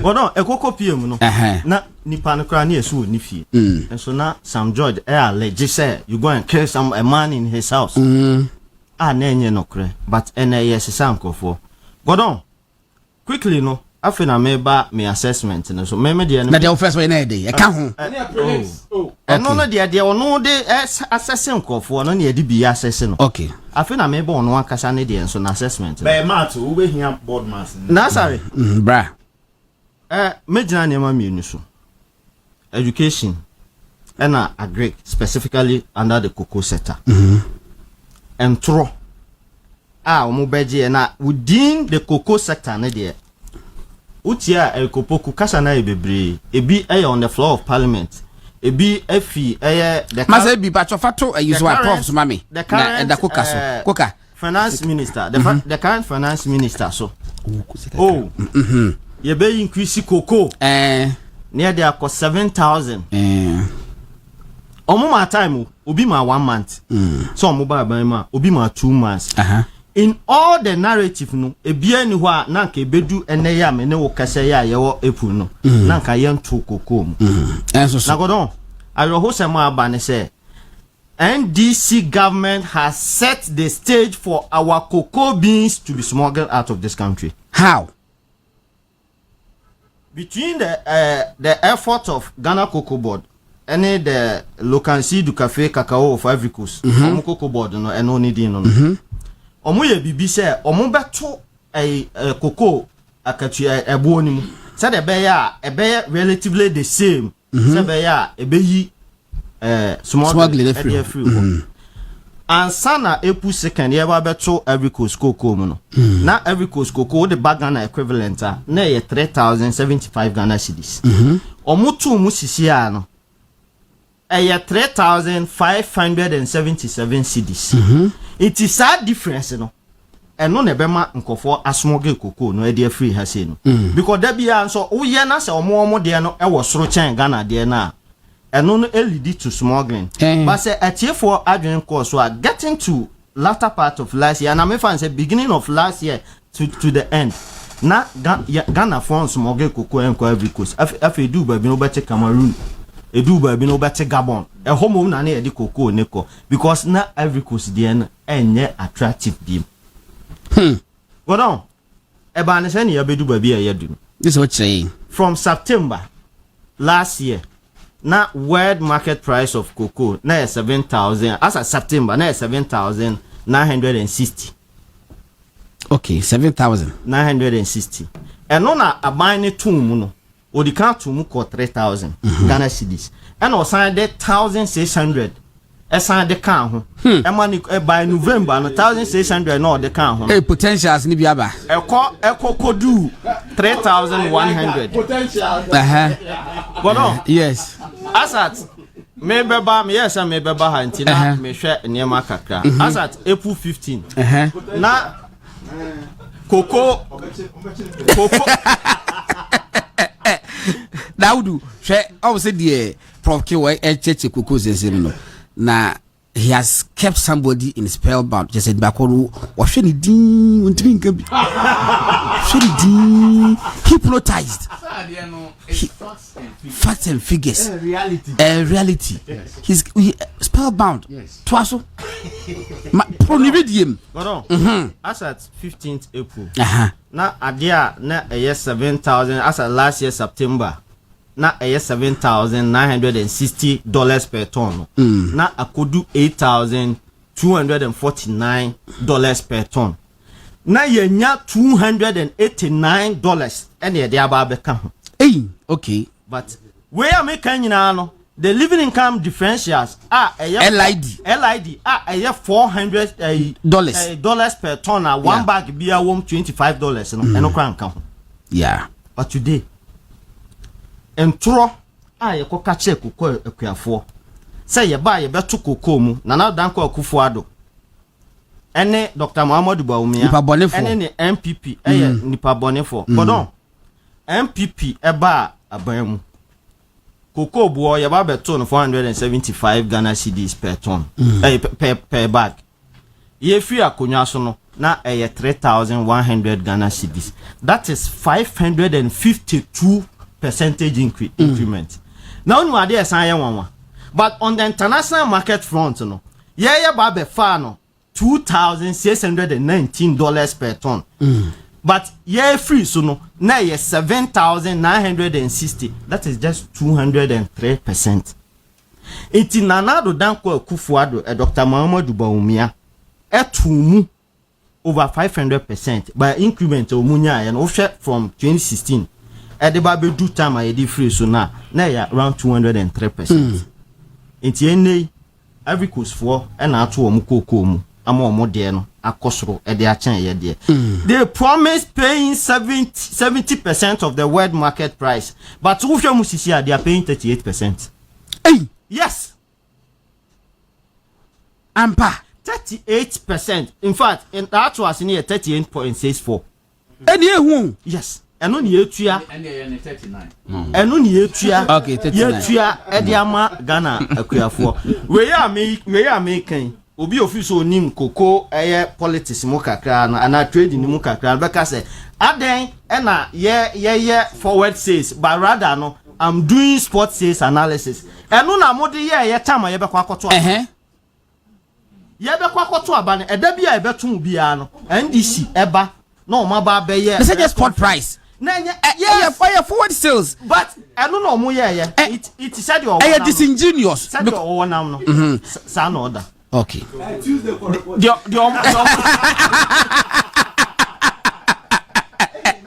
Hey, as convict, I go for a baby. And I'm more numbers in. Okay. But yeah. Do one now. San order. If you catch your mamma no near papa no cocoa a queer force. Bibi papa be him. And no share their world market now. And you're seeing almost 70% now. Almost all move to and come to 5,562. When you are mechano, afi ansa na odi na nado na LID ni be ba be ka ho 400 no anka no be ma be 385 Ghana cedis per bag e dey ba be ka ho Gordon me twa me ho e dey free koko nsensem na me ba education sector last you know last year omo ka say omo ba double track omo be year free ho and Salomon the court 2020 na omo kan brofo bi to restore normalcy ese da abodan bi aba baby chese ade na enya normal enya papa omo hwe ya ebre ne ya so no ena Haruna Idusu ba be ka education minister e ka kire say omo be abolish double track by 2027 is it beginning at the end of 2027 okay adie na enya normal no Ghanaians will now have to live with the abnormality till the end of 2027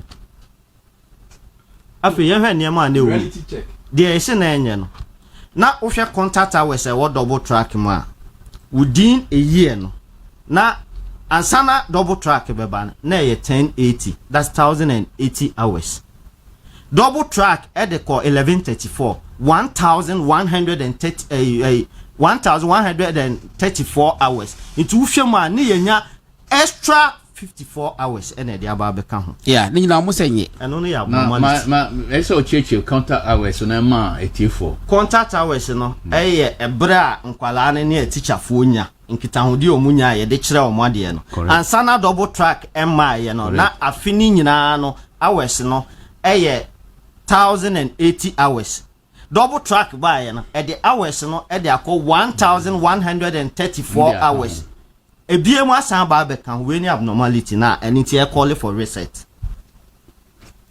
yanhwe promise aye de ma aye headmasters say ye disika be mamu no goat na mo de akodjom mo akasa mo akwadidwa aponchi na mo atoto niema ene mo antimi kwa mo betimi akọ ayi kwa me bo ade se kiskiski Kempinski no kansa mo be ko kiskiski na mo akoto aduane na mo de abre nkwala no na mo Martin gache o sese ni wache no aje na hwe ade ko eso kwa brochire enuane na NDC fo ni bi describe say sebe omun man kwa omun fa ma omun President Mahama le kan then opposition leader ya to abani wie enuane na egu warehouse kobu ani yi enuane no minim se na omu portrait fans omu fia na omu de come omu because enuane no enya aduane anipa di according to omu enya aduane anipa di da be na come dey amanfo ofie eso enne hwe ya kasa ye ba say nya covid ne ba ya we gave ourselves 7 years so within 7 years we were going to face out double track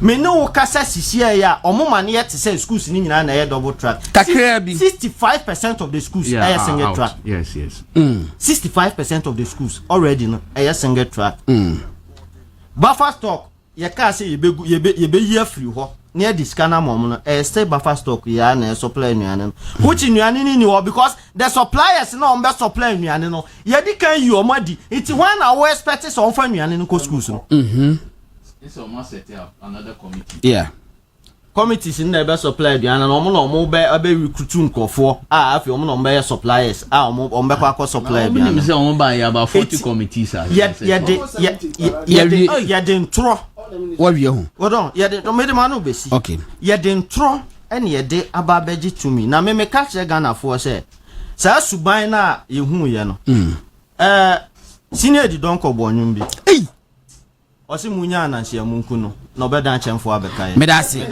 all right abuza for enti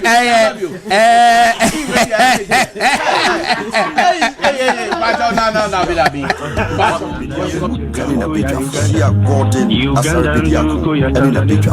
Nyerere alisema kuamini usikisane tufanye pamoja. All right, welcome back na Prof Kilna say will be sending message say ye na ye nkwa asore ne ene ye say man nkofo so nkwa asore na ye nya lawyer ni panipa mo defend ye former minister of energy Apagya Yohane was what you guys are doing in the studio is also bringing light to society and that is also Christianity and Apagya Yohane was there was say Christ endured the silence of God in that awful moment knowing that his cry will be answered and that through his suffering the nations will be blessed. Iti wache jako ena edu boss make will be ase wacha will be. All right, enti Prof Bright obejina ho akasa na asa obokoto ho. Ebo patch man ba Bright kwana.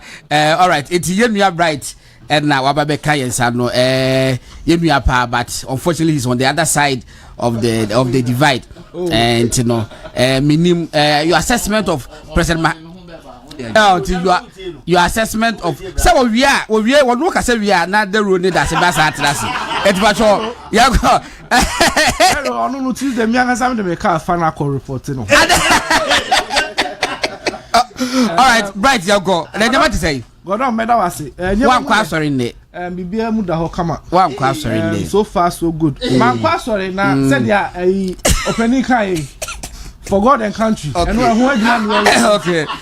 Abro so. Ni nyina ye nhira. Okay. Na they send yatna say na answer medawase. Yeah. This is my first time on your show. Yes. I'm having a good time. Even though I mean this is a very skewed program. Against man that me person can from for responding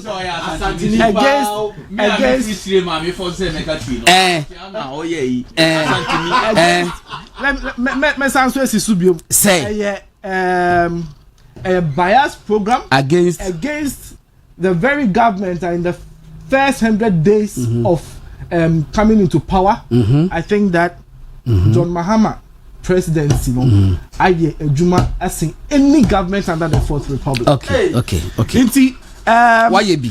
Oh the mamen come asem so said ya make no me I would start your can say onye impressed by President Mahama Mambo any news.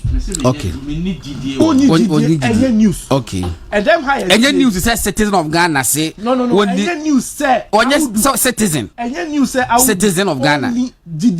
As a citizen. Because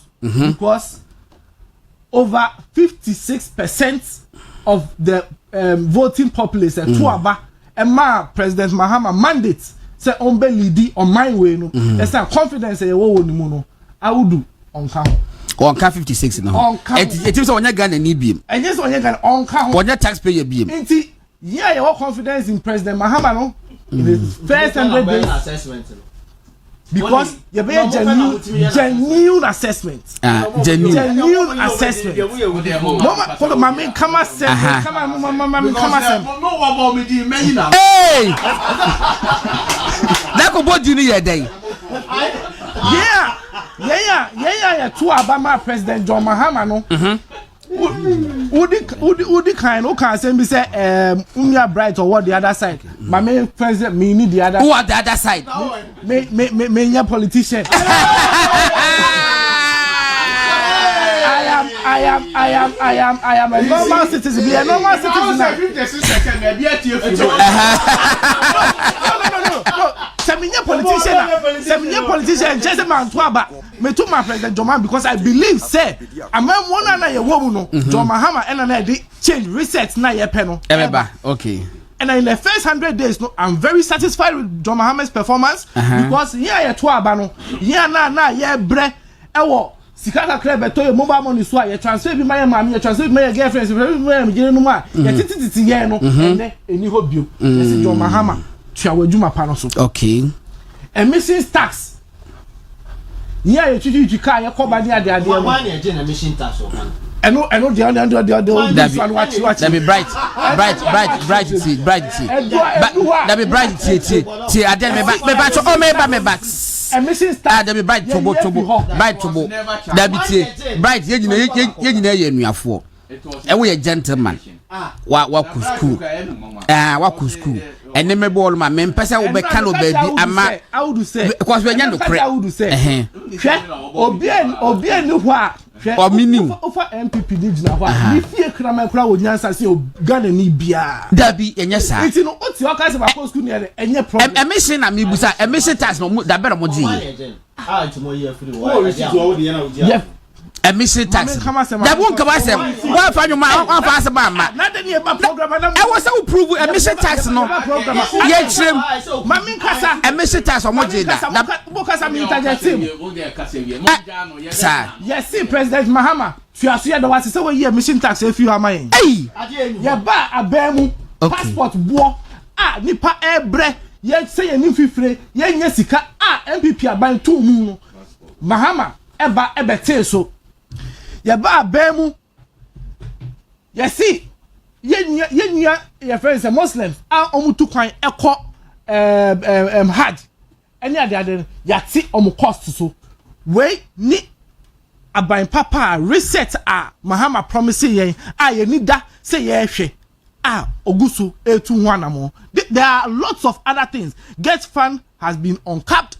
A number of things are aban way diegu akwemu a oye meka biom ya to abama aban way no we are satisfied. Ye need di ejuma no minwie mama minwie o da bi kas what be o make us what be I would obeba to aso afraid do na me bet na hay ne manima bebre akoso a everyone say you do baby you can't do things over and over and expect different results. Yatsnaha bastardizing opposition and then opposition NDC akasa kwad MPP and then ako opposition. How the bacho koka bacho won koto do no fa ki e bi otum bo am kuta nya hwe more distracting me to boss right defeat a BC that change but assessment in here yes because the assessment bar out to man John Mahama this mandate say yen lead on my way and call the promised land that's Mahama every into 2 year these people are satisfied and yet the attitude your purchase hey John Mahama 100 days no on to me and the papa bia TV. Is that what we are saying as a people? This is the government within 2 weeks of coming into power formed enemy ministers. He's formed the leanest government ever. But you better have hypocritically and say, and now we are increasing the budget. Our presidency, and I say compared to say. On mine and the building. Gordon, on mine and the building. You do baby. Ye politics ni si in chain. Ni yen kano kre. Yeah. Yen kano kre. Se amemo ekoye mamene wo because se fuo ebo eba fem na ye enjoy ya se taxes eba fem na ye nya more money in our pockets. Ye nya more disposable income. Yen abrabom ni de better. But I thought that was nipa 56% no pena ese mutimi. Na ye titi tax we benefit. Na se no ntine ye no tire se wo 40% for no timi ka bi. Share passport will be Foster. Was it the reduction of the passport forms is just lip service? I bought one on Tuesday. The price is still the same. On family okay. And the five mission tax visit in mommy. Why? From my the na any one. My most become who abu no my. It's right. But last one. In a nutshell, what I'm saying is that we can't sit here and in 100 days completely bastardize the government. Okay. 2 per 4 years and 10 years. I understand. Be a promises ni be a amaya because of time constraints. Ni other things. I said they are not on mine. I say everybody before John Mahama take it over no. Say di nima gugu akwemu no achieve. Mahama has achieved a lot, but you see, and he will achieve more than expected. Right, I believe in the presidency of John Mahama. Mathematics. You see, me pa be sure mo assessment dia yin ubu samia enye se President Mahama and one kasa di document Peter Fade ne bra. But the document babon te say the first 100 days and 120 days the obeya and ordinarily that assessment based on those thematic areas. Yanunti will be the abase you know what I said. Family was say Mahama's first 120 days social contract with the people of Ghana. It is social contract. Contract here. Was so we say God please tell Alaji to be patient. Okay. Was say please ask Bright what is the essence of a lean government if it doesn't reduce cost of governance? It will be the other bad. Kwaku betanasi. Kwaku betanasi. No, that be a general sorry, Peter. What's the matter? Room better has him. Or say me. Gordon Obomidi. Abomudi na mafrewo. Mfa Obomidi na wa frame. Abomudi na me mafrewo. Hey, abandi say the tree that what about? Ati bisi ye ne yase was here doom commercial light. It will be shebi. And I'm off ase no. Ya titi your friends the hard boss wa malaji. Say Kobi. Na ji wani. Motited boss ben. Mi ju John. Alaji. Alaji bi tewa. 30 seconds. You see wa bo o me mama 1 minute. Okay, 1 minute. Eyi so wa tete eyi mama. On say hajj no, me a Muslim, me a ceremony. In Islam, hajj is one of the 5 pillars of Islam. But enye compulsory e ma Muslim bia. A compulsory man Muslim or betimitia. Se wo ni ahode obekọ haja enye compulsory man. But nti wa eja wo so wa teso ikra no enye obia na e was ka obetimi akọ. But in Islam, education, knowledge is compulsory for every Muslim. Knowledge. Yes. Knowledge is compulsory for Muslim bia. Nti a holy prophet I said knowledge you say obekọ Azerbaijan e ko be na ewa. Obeko hako seeking knowledge, you go there to seek knowledge. Yes. Nti eba say time Muslim for so omo pe holidays, omo pe hajj reduction, me say enye holidays na ebe boy as Muslim community. Yeah. Education and ebe boy. Me that's it. Now our vice president na wo ho all the Muslim ladies e di akoso omo ko dia medicine Ghana college ebe hwe ye comfort e wo zongo community mo pe no. Oh. Twaso. Say omo ko suan uni omo ko suan doctor me pe communication noise. Doctor Juma e no be hwe ye community say wo zongo wo pe no wo pe hajj any holidays. Yeah, as Muslim community wo pe holidays ba wo pe ni mu die education. And now to aba ama obi obema free holiday. Not refie. Do be dia super wunya. There is better than education of your children now. And yeah, oma me say me ko kamoni. Sa e no mempe. Sa ka no.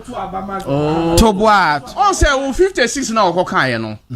Me say ye assessment of John Mahama 100 days.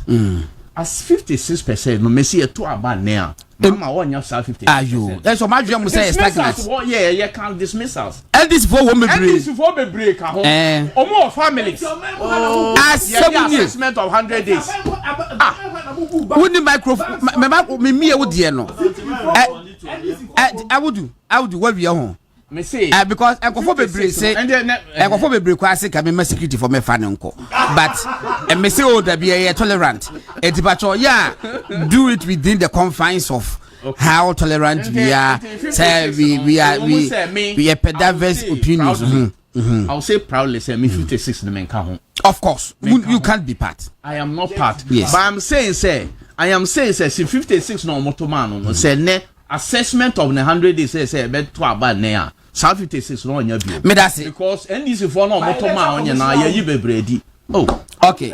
Me that's it. Will be ekoto passport forms what the evidence about what the was it passport.mfa.gov.gh na nyina ewa enrechi na the room amachina me person me ye compilation of about 5 minutes of assessment of John Mahama the governance but not the right aye enrechi urafi That means the video na wa. Ewa nti wo de. And the work kan. Bia be 15 minutes. Maybe 15 minutes. But break enima kakra bi. One say anka sene a okai say obi ba ban mu a obeka say 100 days dey so.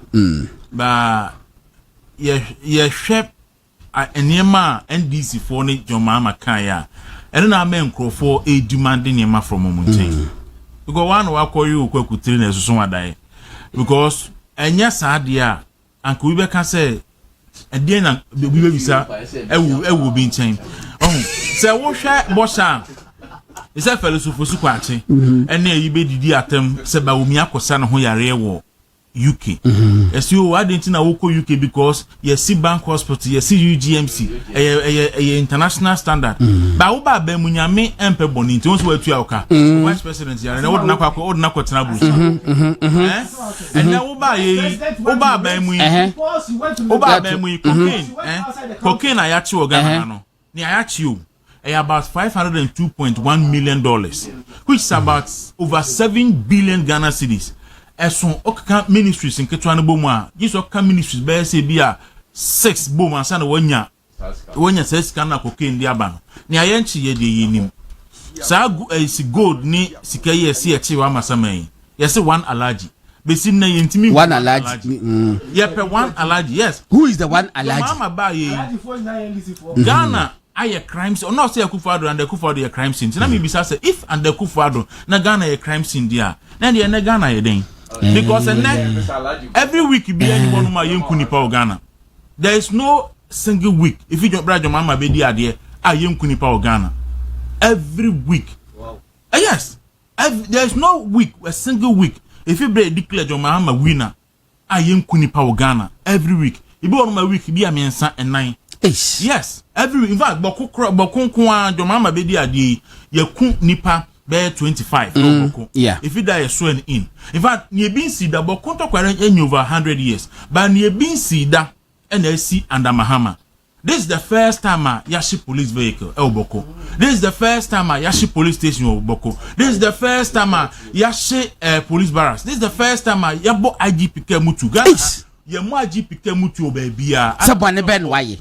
Alavanyo ni nkonya fo akwa if you call gas and pepper so a you peacekeeping for no mo she so dia mo shata de na ye obi attack wo obi attack wo but no kwa so na obi sending me voice from Boko or say the people are now policing us because ye shedem no monama bontin yeah so police said them I see ye shedem and no monama bontin so the people are now policing us.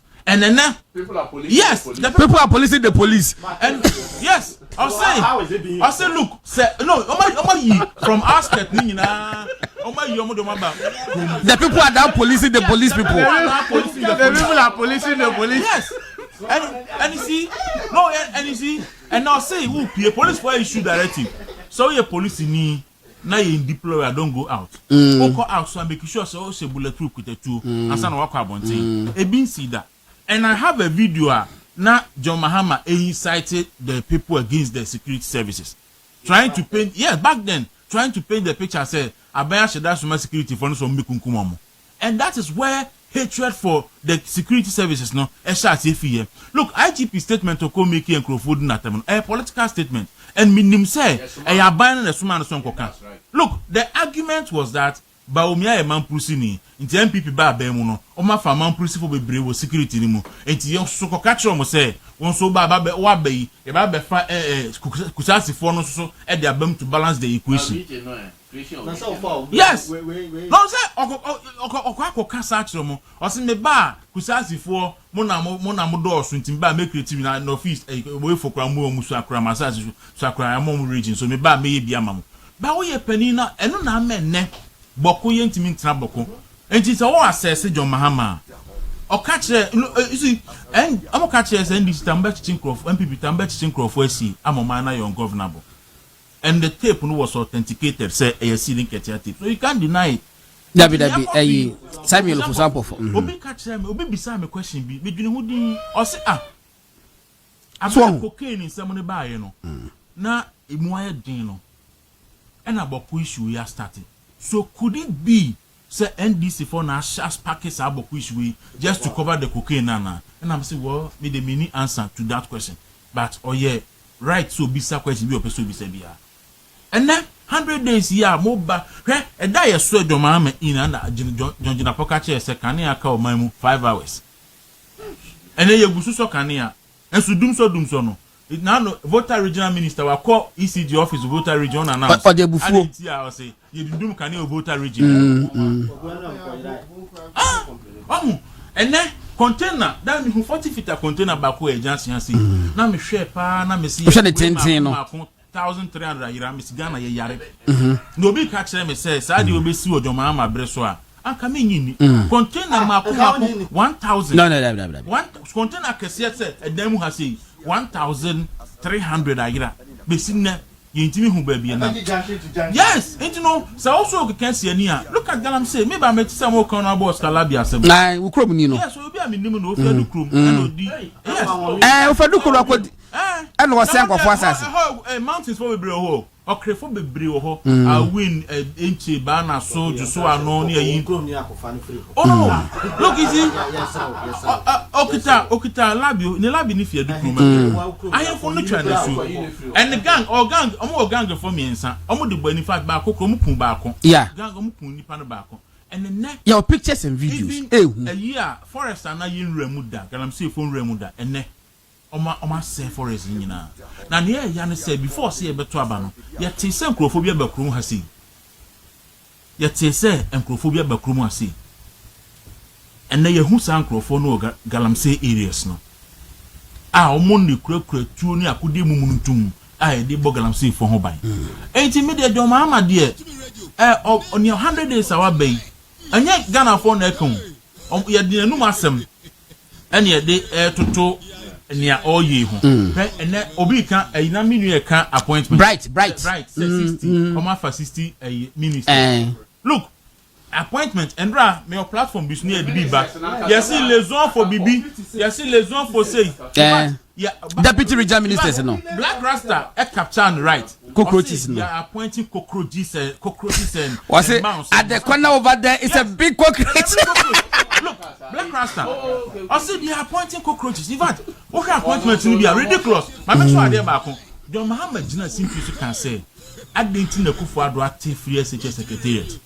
A waste of taxpayers' money into your bar. Sa secretariat no, obe closing down. And not nipa appointing nipa ko. Yes. What appointing director ko? Drape no. What appointing you and Van Dapo ko? Look, in fact, what appointing Kufuor all over.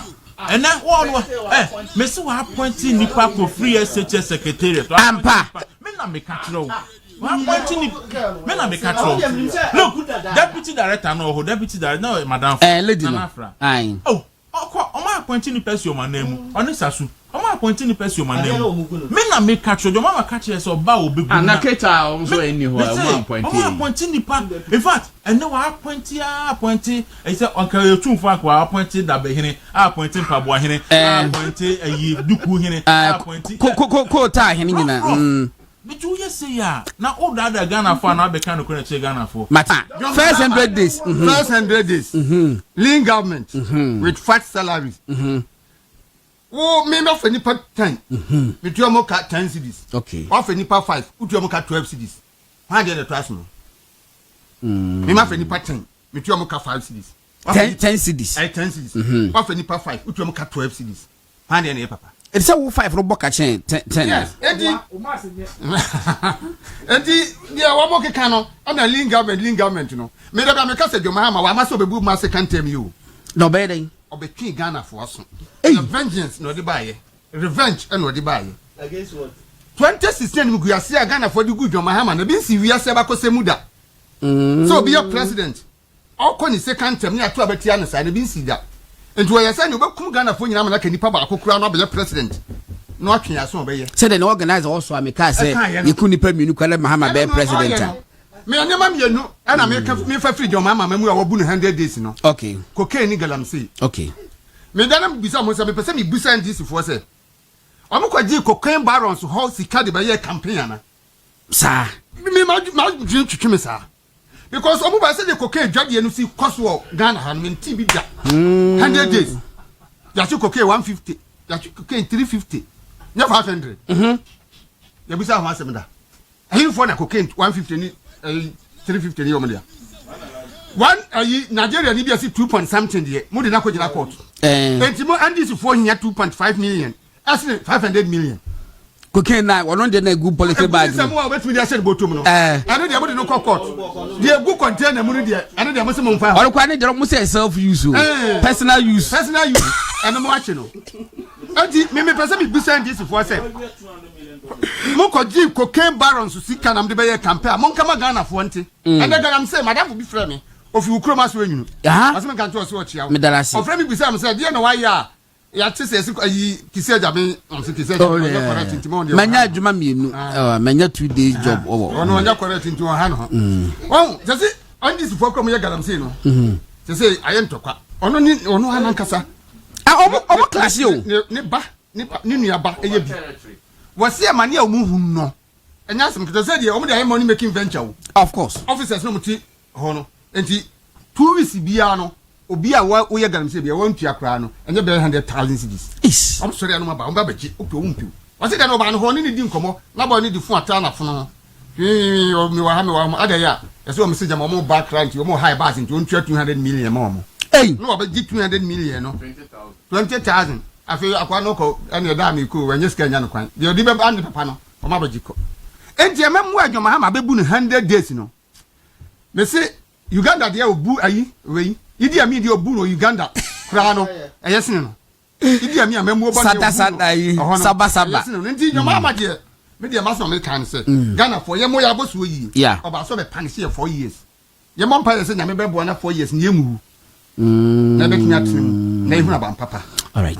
Matebuza 40 that's be dwamna and na matene ka no aka 20 minutes time no we pese be twia kwa achi bi mu akese a meje up to 11 there be wuntimi ya won se akire hine wa ha I said ye obi afa ni se akire hine won ka ho sa busu anu so wundi sa le no wuntimi enkosi obi achi wo ya wasua and so we betime sua hine ba do nya ro ya wuni hine Peter trust na yenye na aha et Peter be me a time no ko ye ntimi anye what we envisage to do and but time na kon de me de be ma face be ma Peter 10 minutes Peter yes young call Chief Justice and then ma ekoso ya almost petition mensa ba last week yes mienu enso aba the ma ekoso ye room obi aba say ya suspend Chief Justice but there's no formal communication and ye ya obi anu say nya no kre so all man no mo de aba betum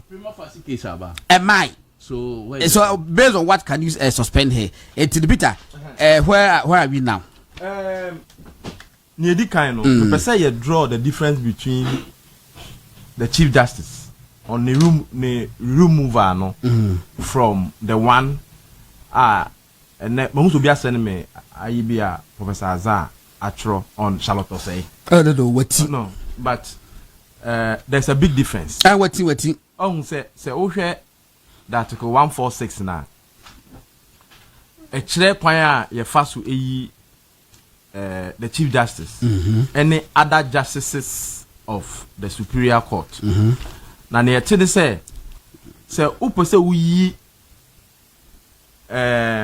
obiti say the EC boss omo rank no te say other justices of the omo say appeal chairperson near Court of Appeal and our deputies near High Court enti obra ye Charlotte say no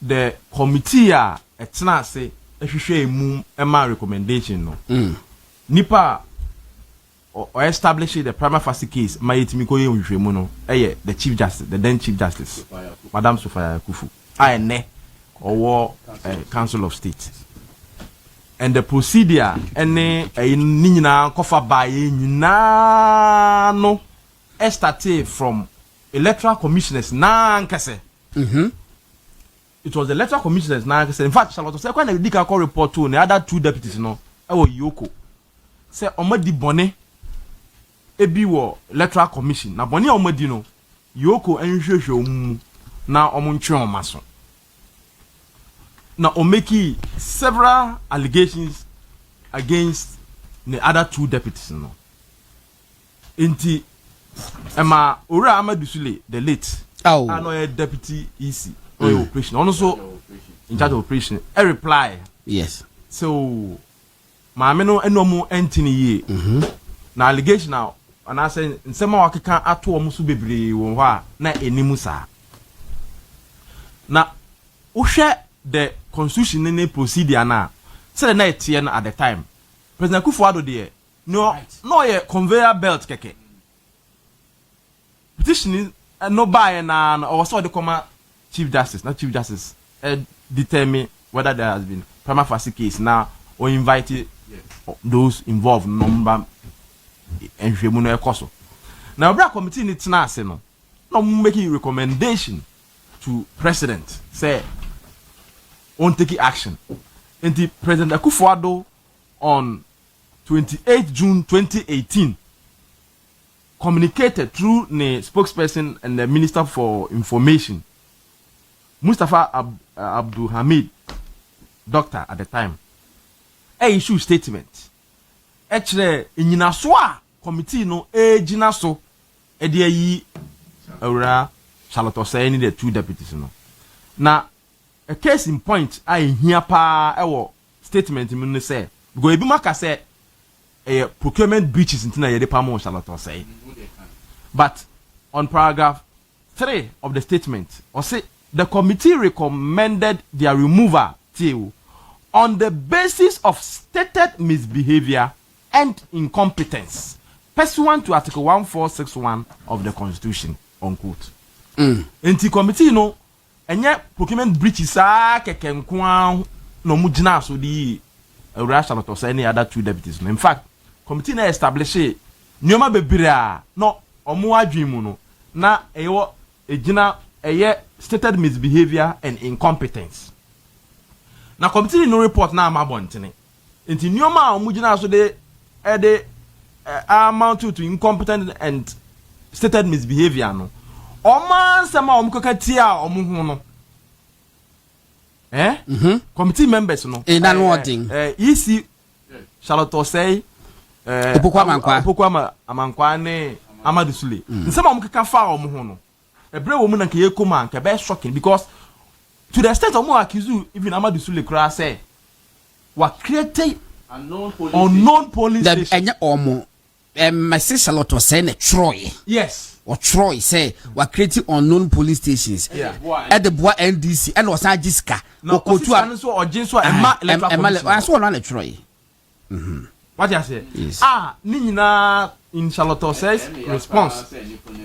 In Charlotte Osei. Oh, let's say what kind I didn't know. Response no to the Yoko and the committee or stating Nina.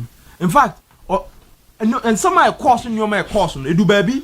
Na obia kra kase no omo sakra say that yes because na just oma to the extent say o yenya enim wa Kwesi I remember I listened to that program say enya de a say Akufo-Addo ya de money na bibia obe support it. Yes on support on one kase ni interview say the EC credibility is completely destroyed. Yes Kwesi Pratt say at the time no nsema na ekoso ni emu nsema na APAP no o say the electoral commissioners na nkasa miensa no omo addition ay be ya omo miensa nyina ese omoko that is Kwesi Pratt o enye omo nko a ase omo ho ene mpanifo bebre peace council at the time ponya no da no say debi nsema akoso ne de entimi nkoye say omo betima transfer ya adwuma biu kebe ya nko mampo en resign no man resigning a course wa kodu baby kodu ya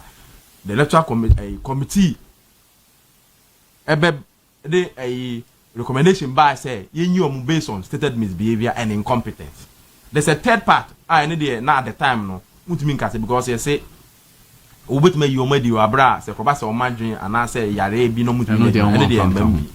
Now fast forwarding to CJ ni case no on say the CJ no so the same procedure though, but stated misbehavior, incompetence, and I said your yare and I said be known to me in the Juma.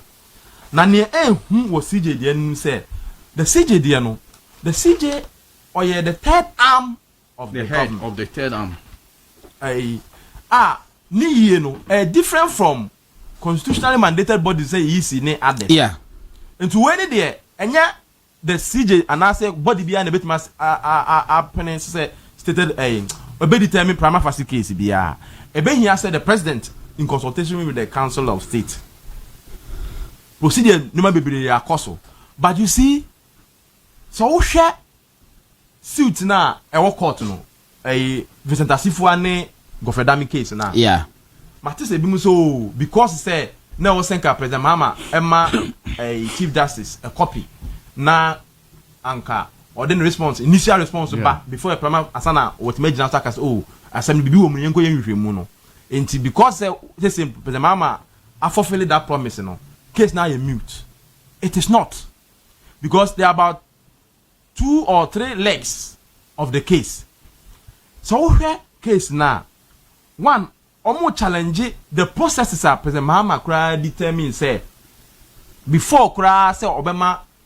CJ copy of the petitions no any say obeko council of state no now wama Felix Ofuzuku ache abebo Ghana fo nyina amane and that process no per the Supreme Court own judgment wo ho e kire say sa process no krampo no Daniel Ofori ho a o kire say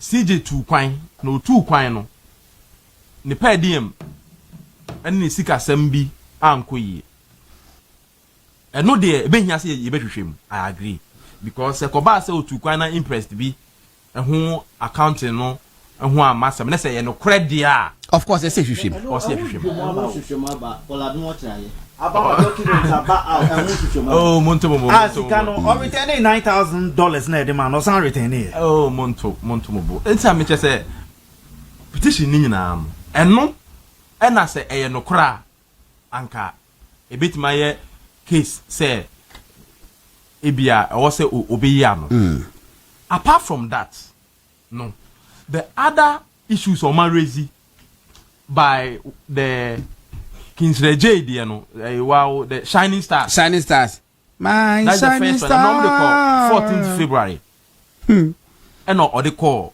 say yenyi CJ na hwe or say CJ no a request say President Akufo-Addo appointed 5 judges emra meboa adwuma our Supreme Court na sa request na okoye no itia Ghana mra fact Professor Azan so made similar argument na me name ne say oye President CJ while making request na akeke in fact our detailed report e bring ni ho at appropriate time na was say yehwe na yekom yeah or a detailed report Peter 1 minute as to here say Supreme Court adwuma no omu here more judges no make an argument no make his argument ni we no so no the Ghana Bar Association emraf a lawyers wa man mu nyina o association ebe agree with the CJ in principle what you say in a statement by the Ghana Bar Association no Fabra baby I'm marking we dated 8th May 2024 was it we acknowledge receipt of your letter on the above mentioned subject matter dated 18th day of March 2024 as well as the attachment to the said letter. We have reviewed the attached brief from the Chief Justice on the subject matter and the reference and comment and suggest as follows. 1. That we agree with the request of the Chief Justice in principle. Yes. That we, however, of the humble and considered view that the Chief Justice request should have been in respect of the need to increase the conventional number of justices of the Supreme Court at a present to 20 as the Constitution of Motor to us. Therefore, requesting that the minimum number of justices of the Supreme Court should be 20 will require a constitutional amendment. They agreed in principle. In principle, CJ is right. Yes. To request say you hear more judges. But in any case, Okayeno was it done? And now yes, Okayeno no Akufa say my appoint judges in judges in the Supreme Court. Okay. Making request to the appropriate process. Nina wo ye assessment of petition baby nipa me sa de dia be wo hwa ebia to you no ensure nyina mu sa enough say ye Chief Justice but abibo the trimupo president ebo the trimupo to the extent say me one video has waka say cause present judiciary na wo hono no agu enkofo ni confidence mo eti I was yes san na mom no yentimi san with the current leadership led by her leadership Justice Getutoku no dia eti me say necessarily they need a new Chief Justice yes eti kwa mom be fa so bia no now ultimately so mu yi no a eso so ne saying so omu yi na 30 seconds at best committee mpo at best no say committee almost suspended no the same article 146 8 and 9 no say the president may request the CJ to step aside of course but so step aside the senior most person in this case Baf Bonny will have to act and then on to say be we mu na one bet on be tentem na we hwem because ba ko hwem say e board president Mahama din na CJ mu na say lawyer be forget about dinina me so mo ka se change as I rombe ya da be say we no say bia fed sikasemi almost one ni kula tu kwan ms ka bia ba bi so say they say speaker of parliament what do tu kwan ya what dey tu kwan aban na hwe no it is three arms of government obi tu kwan within the spouse eko nti no on be hwe no bomb to be expedited to achieve on one year more pen okay it is ekobasa na say the new person ebe act here. Now you ask yourself because the ultimate goal is not this Hong Kong. Almost somebody call. In fact, anyone quite the syndicate just said electoral commission. Yem pamu nyina. I already don't the petition accord that. A brain ho. And say a prelims. It's a qualifying series. President Mahama J petition. Come forward to the CJ. No, why should no asset committee to look into it? No. On Fankoi. Or change the new CJ now beba no. Okay. But the new person no beba no. So nipa no all act here. The question is, and in an acting position. Oh, but that mandate mandate to act. So you know Supreme Court be determined. In fact, baby you could constitutional quagmire. Elef wana bem.